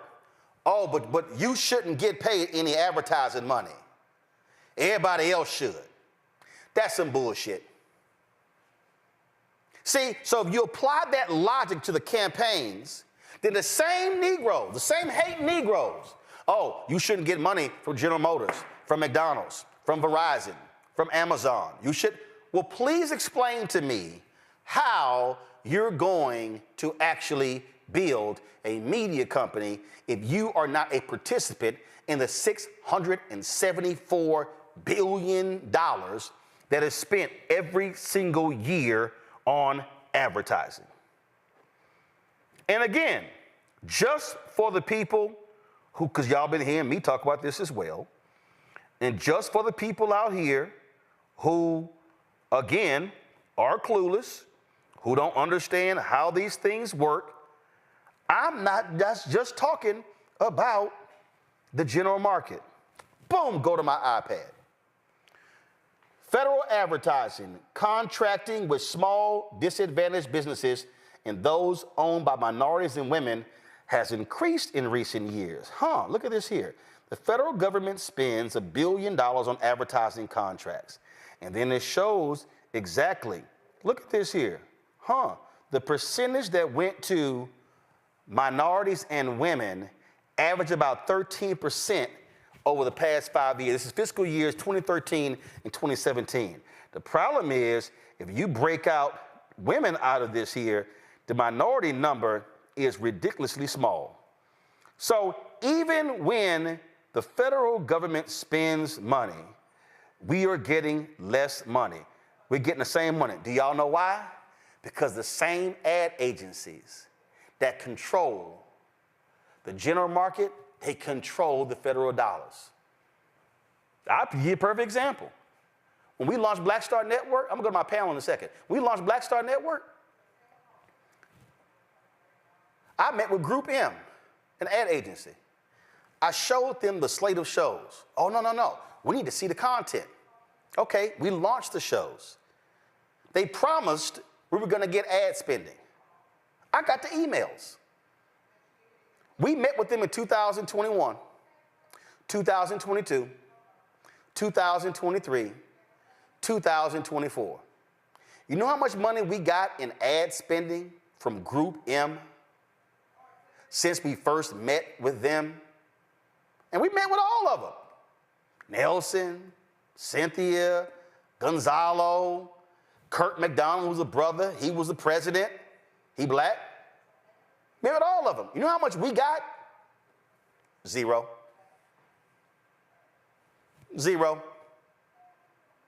We launched the shows. Nothing. Publicists. Oh, we met with Lisa Torres and her team. Oh my God, I can't tell you how many meetings we had with Publicis. Numerous meetings. Zero. I can go on and on and on. I can go Horizon. I can start naming companies. I should start naming their clients. Got zero. Dentsu, I've had numerous meetings with them. I didn't get money from Dentsu. I went to General Motors direct. Dentsu does $60 billion in annual billing. Has Black Star Network got any money from any of their clients for this show or any other shows? The answer is no. So please, all of you hating Negroes, please explain to me why should black-owned media take a back seat and work for free run ads for free, and not receive any political campaign money, but all the other folks in white media can earn billions of dollars, but black-owned media can't. And now y'all understand why black-owned media is almost extinct. Now y'all understand why. Because you got some hating Negroes who all they do is trash folk, but they don't even understand the game. $11 billion was spent on advertising in this political season, and black-owned media won't even get 1%. I dare say black-owned media won't even get 0.5%. And you tell me that it's about reaching African Americans, and now you understand why black-owned media can't grow? Because if you don't get the advertising, you can't invest in your programming. And you can't invest in your programming, you can't invest in marketing. If you can't invest in marketing, you can't get more eyeballs. You can't get more eyeballs, then you can't grow. These are facts. So I hope now y'all understand what really went on. And let me be real clear. The proposal that we submitted was about $5 million. You damn right. The proposal that I submitted had advertising going from September 2023 to November. So you damn right. I asked for $5+ million. You know why? Because so did Disney and Comcast,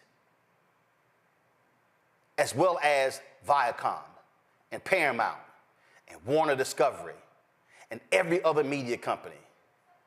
So ain't no way in hell will I, the founder of a media company, apologize for doing what media companies do, and that is fight for advertising. Go to my panel. Deanne, I want to start with you. This is the reality that these people know nothing. I love this person here. Rogan, I love this stupid ass person. Rogan didn't get any money. How in the hell you think he got a $100 million contract from Spotify? Because Spotify gets money from advertising. This is the stupid stuff that these people don't know anything about. There's a reason Charlemagne and DJ Envy get paid what they do from the Breakfast Club, because of the money that iHeart gets in advertising. There's a reason when you look at Good Morning America, where they pay Robin Roberts $25 million a year, and George Stephanopoulos and Michael Strahan $25 million a year, they get advertising money. Ben, go ahead. They apparently can't tell the difference between a show and a network, first of all. And I saw the entire exchange, particularly with Tariq Nasheed.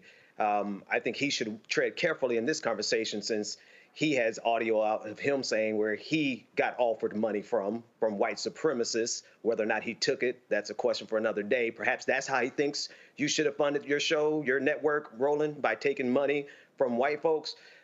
Perhaps it was considered the money that, think about the money that even Vladimir Putin puts into media, of $100,000 per episode, $100,000 per episode to American influencers by the name of Tim Pool. By the way, J. Maul Green was on that show with the man who received $100,000 per episode from Vladimir Putin's network.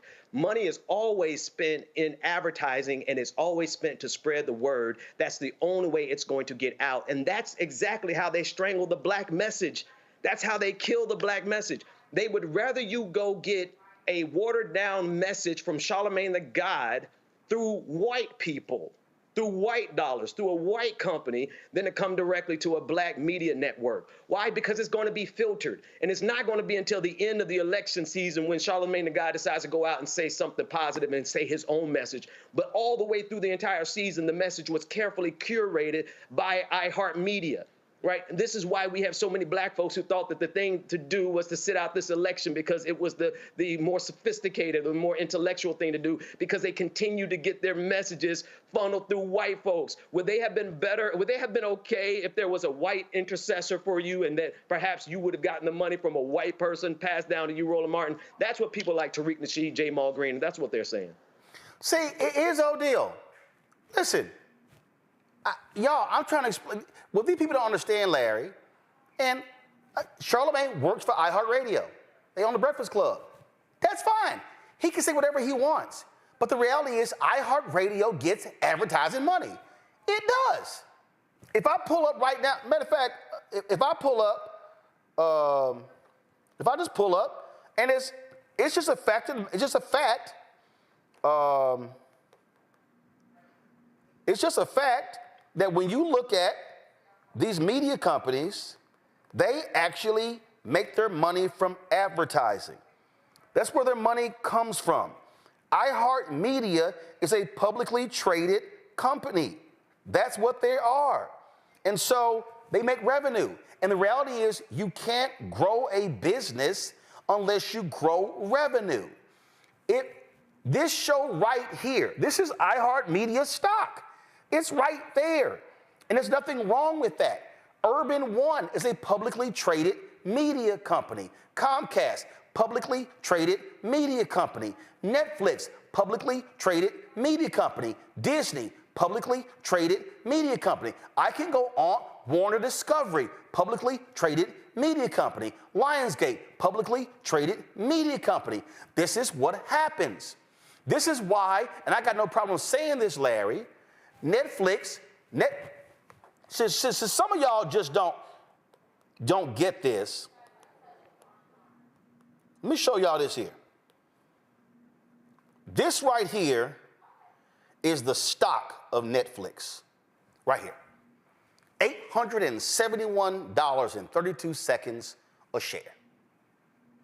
Netflix has reached out to me on numerous occasions, and they wanted to get, hey, we got this junket and that junket and this junket and that junket. And I said, is there an ad buy that goes along with that junket? And let me be real clear. I've said this to Starz. I've said this to Amazon Prime Video. I've said this to Hulu. I said it to Oprah's network OWN. When I was at TV One, I literally said, I am no longer going to keep putting talent of your shows on the network and we not get paid. And this is what I've said to Netflix, to Amazon Prime, to Prime Video, to Hulu, to any of these people. If you respect my audience and my show enough to want your talent on it, respect me enough to pay for advertising. Guess what? When we did Shirley, the movie on Netflix, they actually bought advertising. Wasn't a lot, bought advertising. We ran the promo, we ran the commercial. They called me about other stuff. And I said, is there an ad budget? No, it's not. No, thank you. I'm not going to do 3 or 4 or 5 or 6 interviews that don't benefit me economically, but that benefits you in terms of viewership unless there's advertising. You know why? Because I can't deposit, wow, Roland, that was a great story.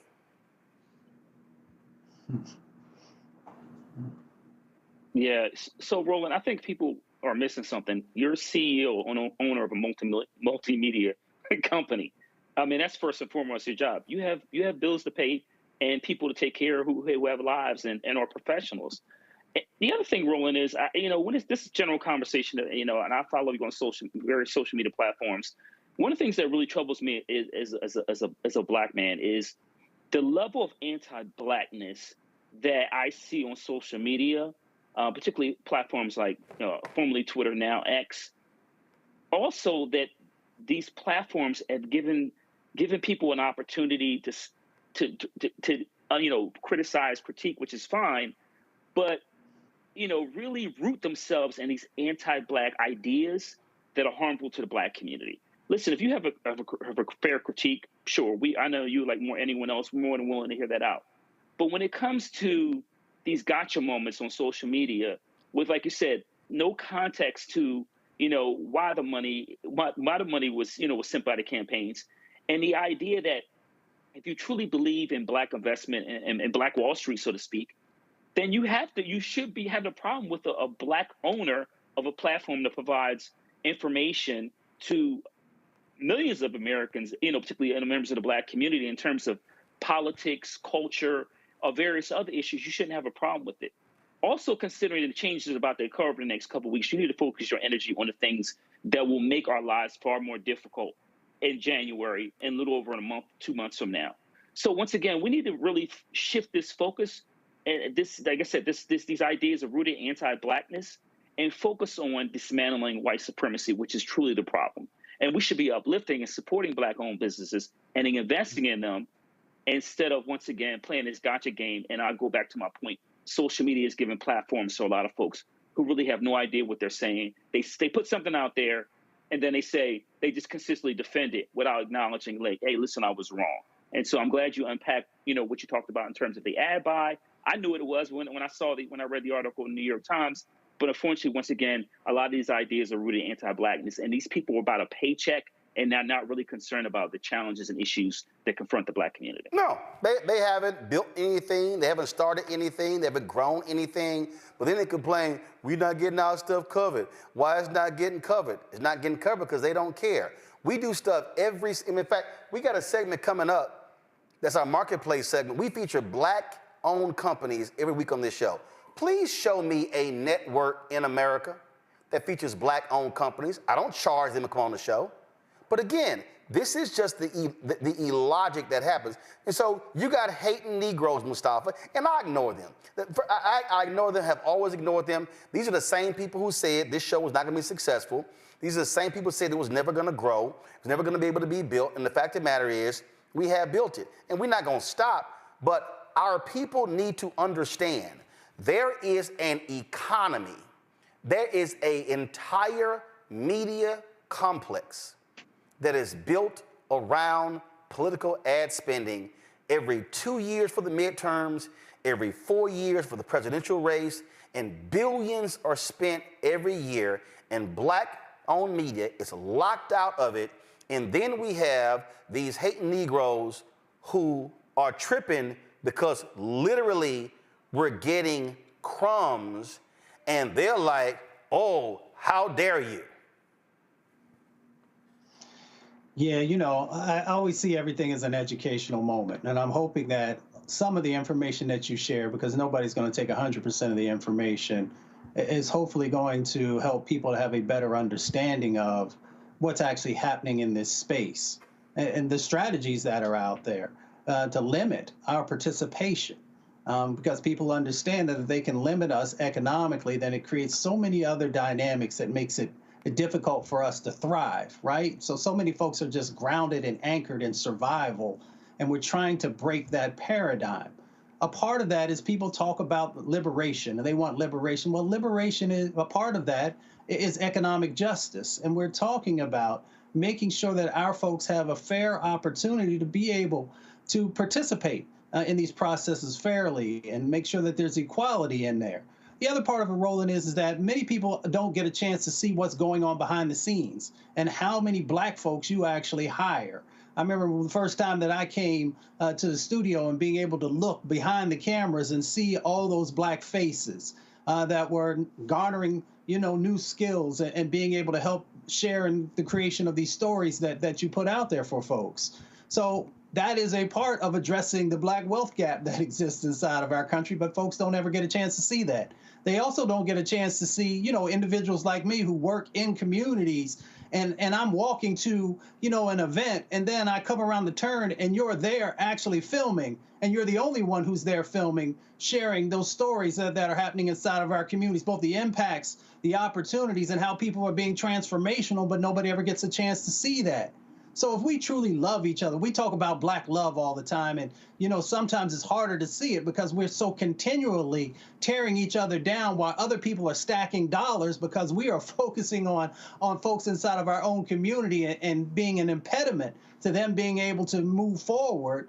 I mean, I think we've got to really reevaluate if we actually truly love each other. And if we do, then we've got to find ways to better support each other. And a part of that support is making sure that we are supporting Black businesses, which is a theme that many people talk about. But when it becomes, it comes down to the realness of that, we often are a part of what's slowing each other down. So we've got an opportunity in this moment, because things are going to get real crazy here real soon, that we have got to rally around each other. We've got to uplift each other. And even though we might not agree on 100% of the things, the one thing that when you look in that mirror, you see a Black face looking back at you, and we should be supporting our people. And I'm just going to say this here. For all y'all folks who run y'all mouths, this is all I want to know.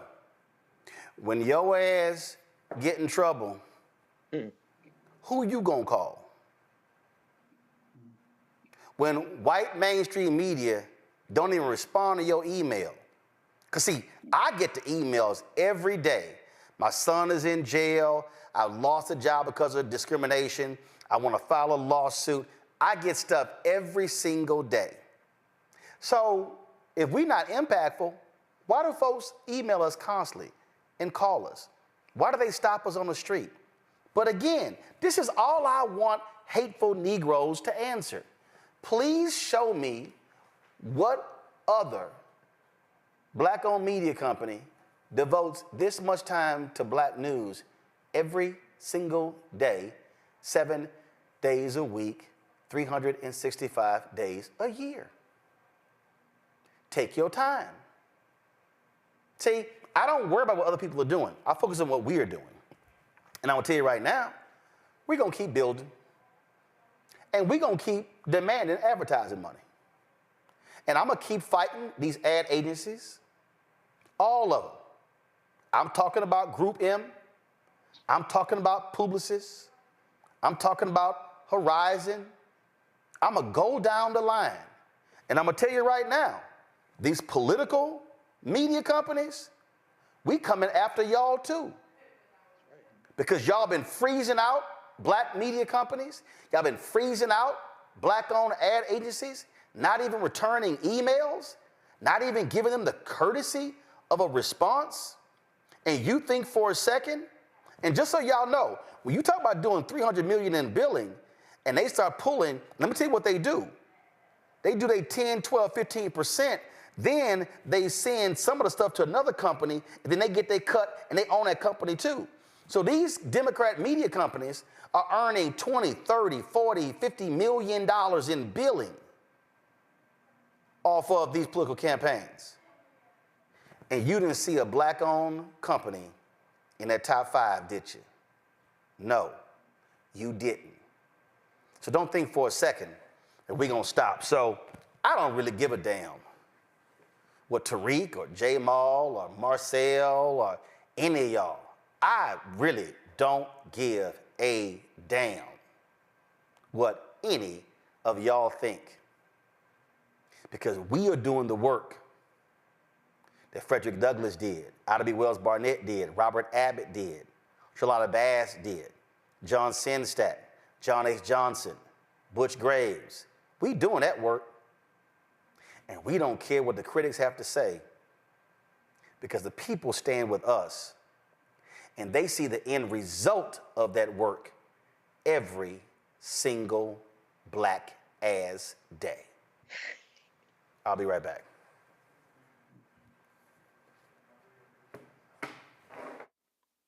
When you talk about Blackness and what happens in Black culture, covering these things that matter to us, speaking to our issues and concerns. This is a genuine people-powered movement. There's a lot of stuff that we're not getting. You get it, and you spread the word. We wish to plead our own cause.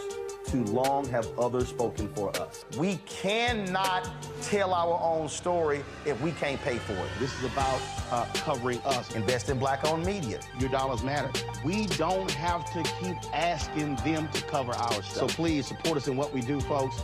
We want to hit 2,000 people, $50 this month, raise $100,000. We're behind 100,000, so we want to hit that. Y'all money makes this possible. Checks and money orders go to P.O. Box 57196, Washington, D.C. 20037-0196. PayPal is R Martin Unfiltered. Venmo is RM Unfiltered. Zelle is Roland at RolandSMartin.com.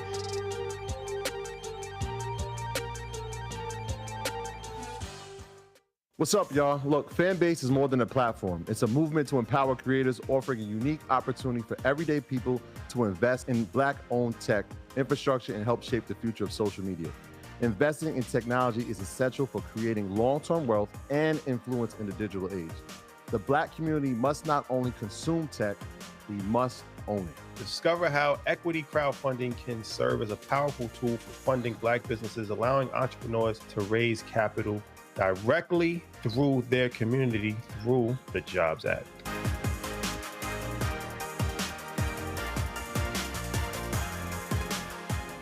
Hatred on the streets, a horrific scene, a white nationalist rally that descended into deadly violence.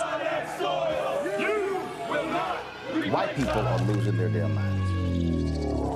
As an angry pro-Trump mob storms the U.S. Capitol, we've seen shootings. We're about to see the rise of what I call white minority resistance. We have seen white folks in this country who simply cannot tolerate Black folks voting. I think what we're seeing is the inevitable result of violent denial. This is part of American history. Every time that people of color have made progress, whether real or symbolic, there has been what Carol Anderson at Emory University calls white rage as a backlash. This is the rise of the Proud Boys and the Boogaloo Boys. America, there's going to be more of this. Here's all the Proud Boys, guys. This country is getting increasingly racist in its behaviors and its attitudes because of the fear of white people. The fear that they're taking our jobs, they're taking our resources, they're taking our women. This is white fear.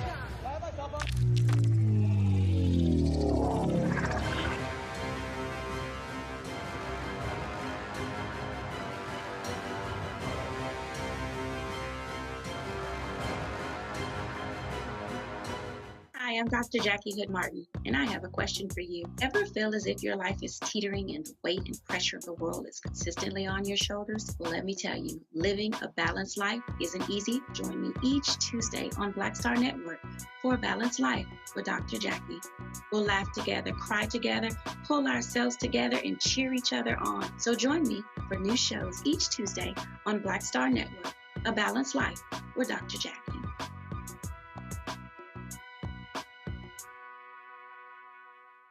How you doing? My name is Mark Carey, and you're watching Roland Martin Unfiltered. Deep into it, like pasteurized milk without the 2%. We getting deep. You want to turn that shit off? We're doing an interview, motherfucker.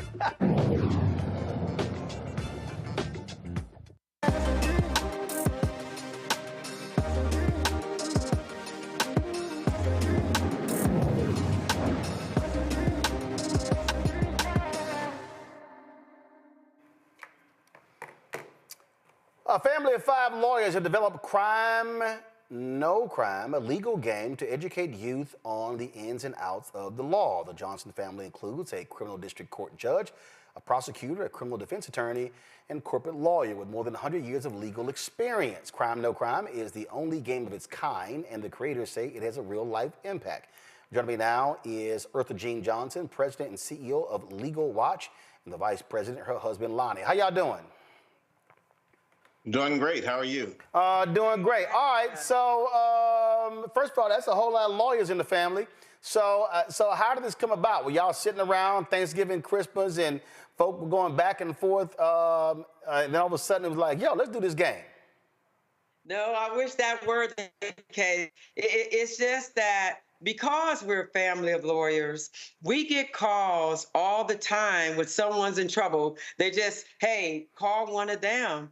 And it was because of those calls that we started thinking about the fact that sometimes I get frustrated, like I'm thinking, why, how did they not know that? And the more I thought about it, I'm like, how would they know it? Because where do people learn the law?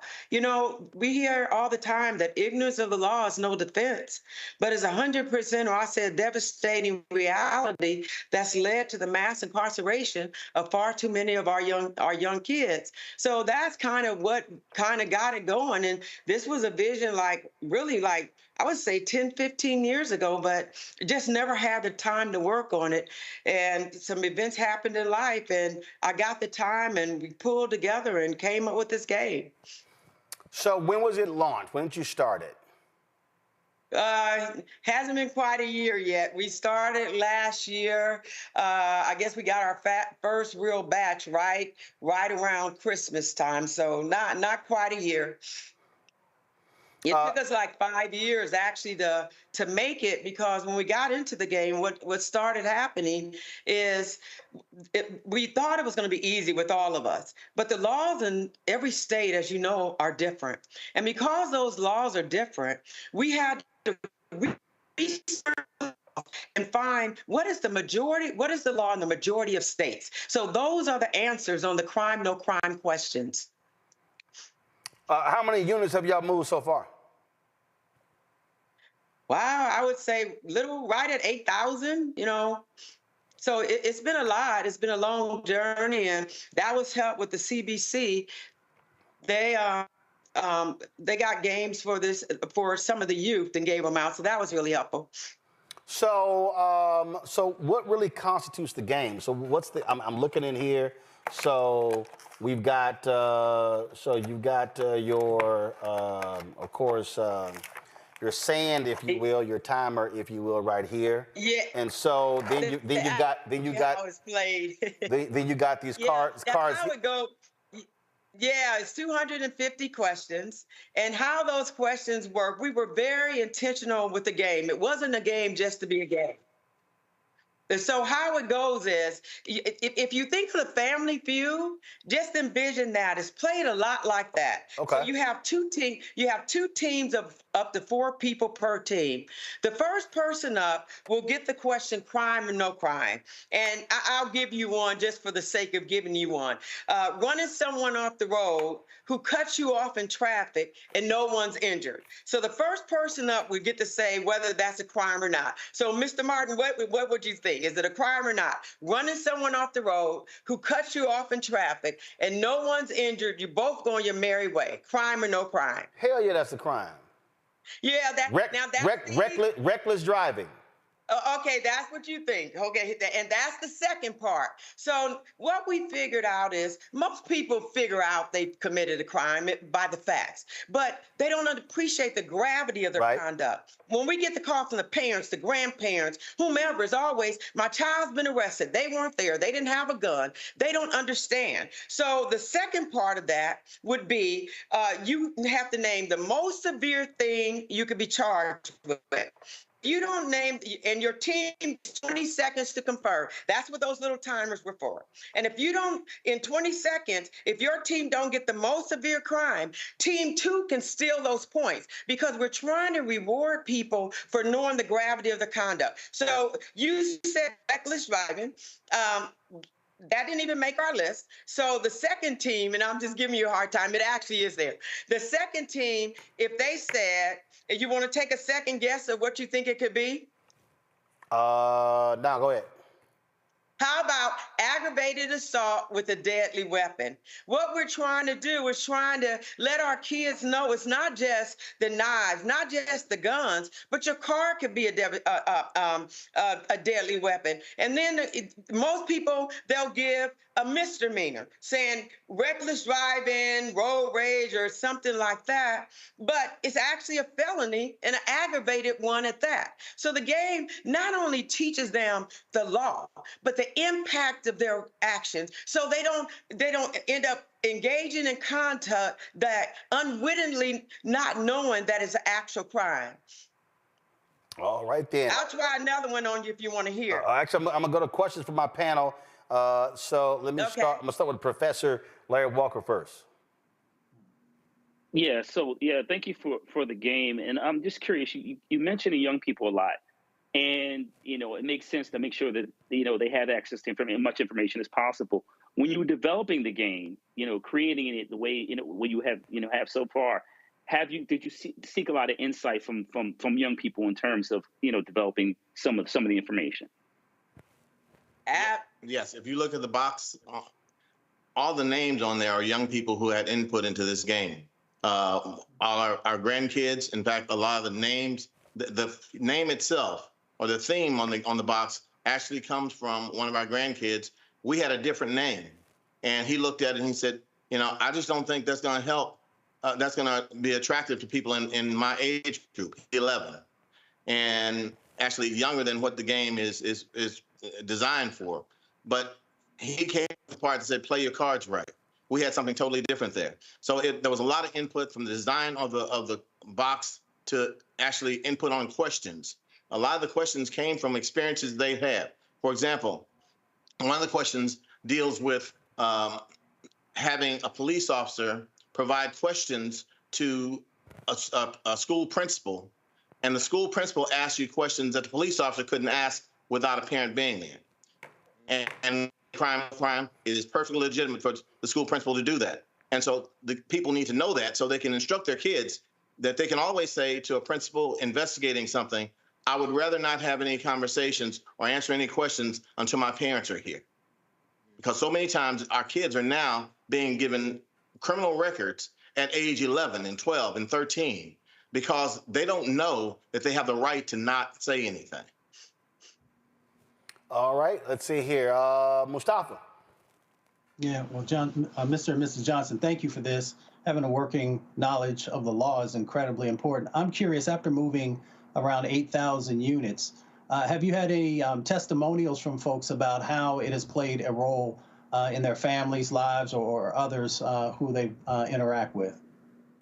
Yeah, if you look at the back of the box, before we actually put it out, we had people go through it, give us their feedback and their comments. And then since the game has been out, we've gotten all kinds of feedback. But since the game's been out, we've had people, if somebody's working on a commercial with the force right now, with all the positive comments that have come out since the game, people that actually has had an impact on them. So yes, you can't help but to learn. It's just one of those things that you just can't help but to learn. And one of the unintended consequences of the game, we've had several calls from people saying, after playing the game, our daughter or our son, several times they said they want to study law now. They're interested in the law. Ben. That was actually one of my questions, was the interest in the law that came from this. I'm excited about getting this game for my kids. They already love to argue, so this would be perfect for them. My question for you, though, is have you been able to connect with any distributors? Because I go to Walmart and I look for a family game and we're running out of games to get. This would be a great one to have on the shelves. Ironically, we just got listed on Amazon, just got listed on Walmart. It's been on Shopify. So, yeah, we're working on it. It took us, we've been doing the infrastructure and really trying to get to at-risk kids. We try to donate them to them where we can. So, yes, we definitely are trying to get on those shelves. We're not nearly where we need to be or want to be, I should say. But it is a goal of ours, and that's something we're diligently working on. And we're looking at, the long-term plans include school districts, universities, athletic programs, with the idea being, I don't care how good the player is, if we can't keep him on the field, he's really no good to you. So we're looking on a broad spectrum as to how we can get this game into every child. And we say child, really our target age is from 13 up to about 35, 36. But everyone has fun playing the game, and everyone can learn from it. All right, where do people go to get the game? What was that? I said, where can folks go to get the game? Roland, we put a discount on Shopify. If they go to Shopify and put Roland, you'll get $10 off. And if you get 3, you'll get 3 for $109. So the games are $39.95. They're normally $49.95. And then for Amazon, people that shop Amazon, just put Crime No Crime on it. And for the next 48 hours, we put the same price that is the discounted price for the show. So that way people can get it if they want to go to Amazon with the free shipping. But we did give a discount for you. And thank you for having us. We really appreciate that, because this is our mission, to get the hands in our youth. And I say that because I say no game is more relevant in this day and time than Crime No Crime. The child or family you save may be your own. Yes, thanks for having us. All right, then. We appreciate it. Thank you so very much. Crime No Crime. All right, folks, that is it for us. Let me thank Ben. Let me thank Larry. Let me thank Mustafa for joining me on today's show. Gentlemen, I appreciate it. 2 alphas and a pastor. So glad to have everybody here. I appreciate it. Thank you so very much. All right, folks, that's it for us. Tomorrow I'll be broadcasting from Atlanta tomorrow. We're headed there. We got a project that we're working on, so look forward to doing that project with Coca-Cola. And so I'll be broadcasting from Atlanta tomorrow and Thursday. Folks, don't forget, support the work that we do. Again, folk can whine about advertising, but guess what? Politics is over. These ad agencies, and I named them. I told y'all. I mean, listen, we've been fighting a good fight, constantly, over and over and over again. And I'm just gonna say it. And look, I ain't got nothing to lose because they ain't giving us a damn thing. I've done meetings, y'all. I've done meetings with publicists, constant meetings in the past since we launched this show. Constant meetings with Group M. Constant meetings with Dentsu. Okay? The deals that we Horizon, nothing. We've been, listen, folks always talk about, oh, a great meeting. I'm sorry. When we have these meetings, we the only people in these meetings not getting paid to be in the meeting. They being paid to be in the meeting. They being paid to be in the meeting. We can run down the line. Y'all, the numbers do not lie. Black-owned media is getting screwed. I'm talking about, black-owned media is not getting the ad dollars from Havas, from Horizon, from Dentsu, from Group M, from Publicis, down the line. Then it's like, oh, well, our clients don't buy news. So why I see all these ads on Fox News? Oh, we don't want to buy, I don't know, it's opinion. Why I see the ads on MSNBC? Really? Why do I hear the ads on Spotify? I'm hearing nothing but opinion in these podcasts. So I just hope y'all understand the battle that we are facing as black-owned media. And that's why I don't want to hear a damn thing from these haters about accepting political advertising money. We will accept. Then somebody said, well, you ain't take money from the Republicans. They didn't call. Oh, but guess what? For all y'all folks who out there who running your mouth, what about Trump? They ran ads. They paid YouTube. They paid Google. So they bypassed us and they paid Google. And that's just how some of the folks do. Listen, y'all, I'm gonna be straight with y'all. I had a Killer Music. I had a meeting. I had a Bank One. I flew to New York, presented to them, JP Morgan Chase used to be called Bank One. Presented to them, and it was like, well, why don't we just buy, if he's on YouTube, why don't we just buy the ads from YouTube? And it was like, well, why don't we actually pay the black-owned media company directly? Why give the money to $1 trillion company to run the ads during his show where we can actually do a relationship with him? We ain't never done any business with JP Morgan Chase. Wells Fargo? Nope. Bank of America? Nope. So I just need y'all to understand the reality of what we face as a black-owned media company that focuses on news. And I'm telling y'all, people have come to me and they've wanted me to cover gospel. Y'all, I'm not doing it. I'm not covering that stuff. Go somewhere else. And any fool out here, first of all, some dumbass sows a rock. Roland, you should have disclosed your audience. You were paid prior to the Kamala sit down. Dumbass, we talked about advertising for a year. You slow. Yeah, Sosa rocks. You slow. But let me ask you this, Sosa Rock.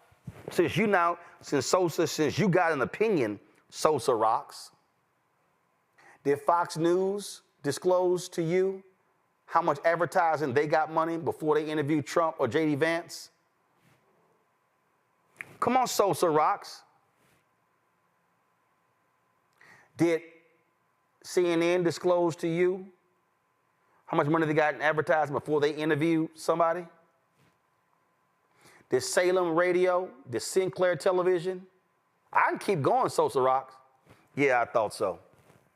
I thought so. Y'all can go to hell with that bullshit. Y'all don't question white media. But then you want to sit there and question me? Go sit your silly ass down. Folks, support the show. This is how you can contribute to us via Stripe. Just simply use this QR code right here. If you want to use Cash App to contribute via Stripe, send your check and money order. Look at this stupid fools that we knew they were being paid for their ads. What, you thought I was running all them Kamala ads for free? Jim, you really dumb, Sosa rocks.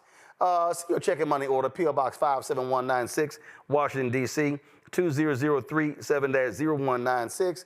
PayPal is R Martin Unfiltered. Venmo is RM Unfiltered. Zelle, Roland at RolandSMartin.com. Roland at RolandMartinUnfiltered.com. Folks, that's it. I'll see you tomorrow from Atlanta. Holla! Black Star Network is here. Oh, no punch! I'm real revolutionary right now. Thank you for being the voice of Black America. All momentum we have now, we have to keep this going. The video looks phenomenal. See, there's a difference between Black Star Network and black-owned media and something like CNN. You can't be black-owned media and be scared. It's time to be smart. Bring your eyeballs home. You dig?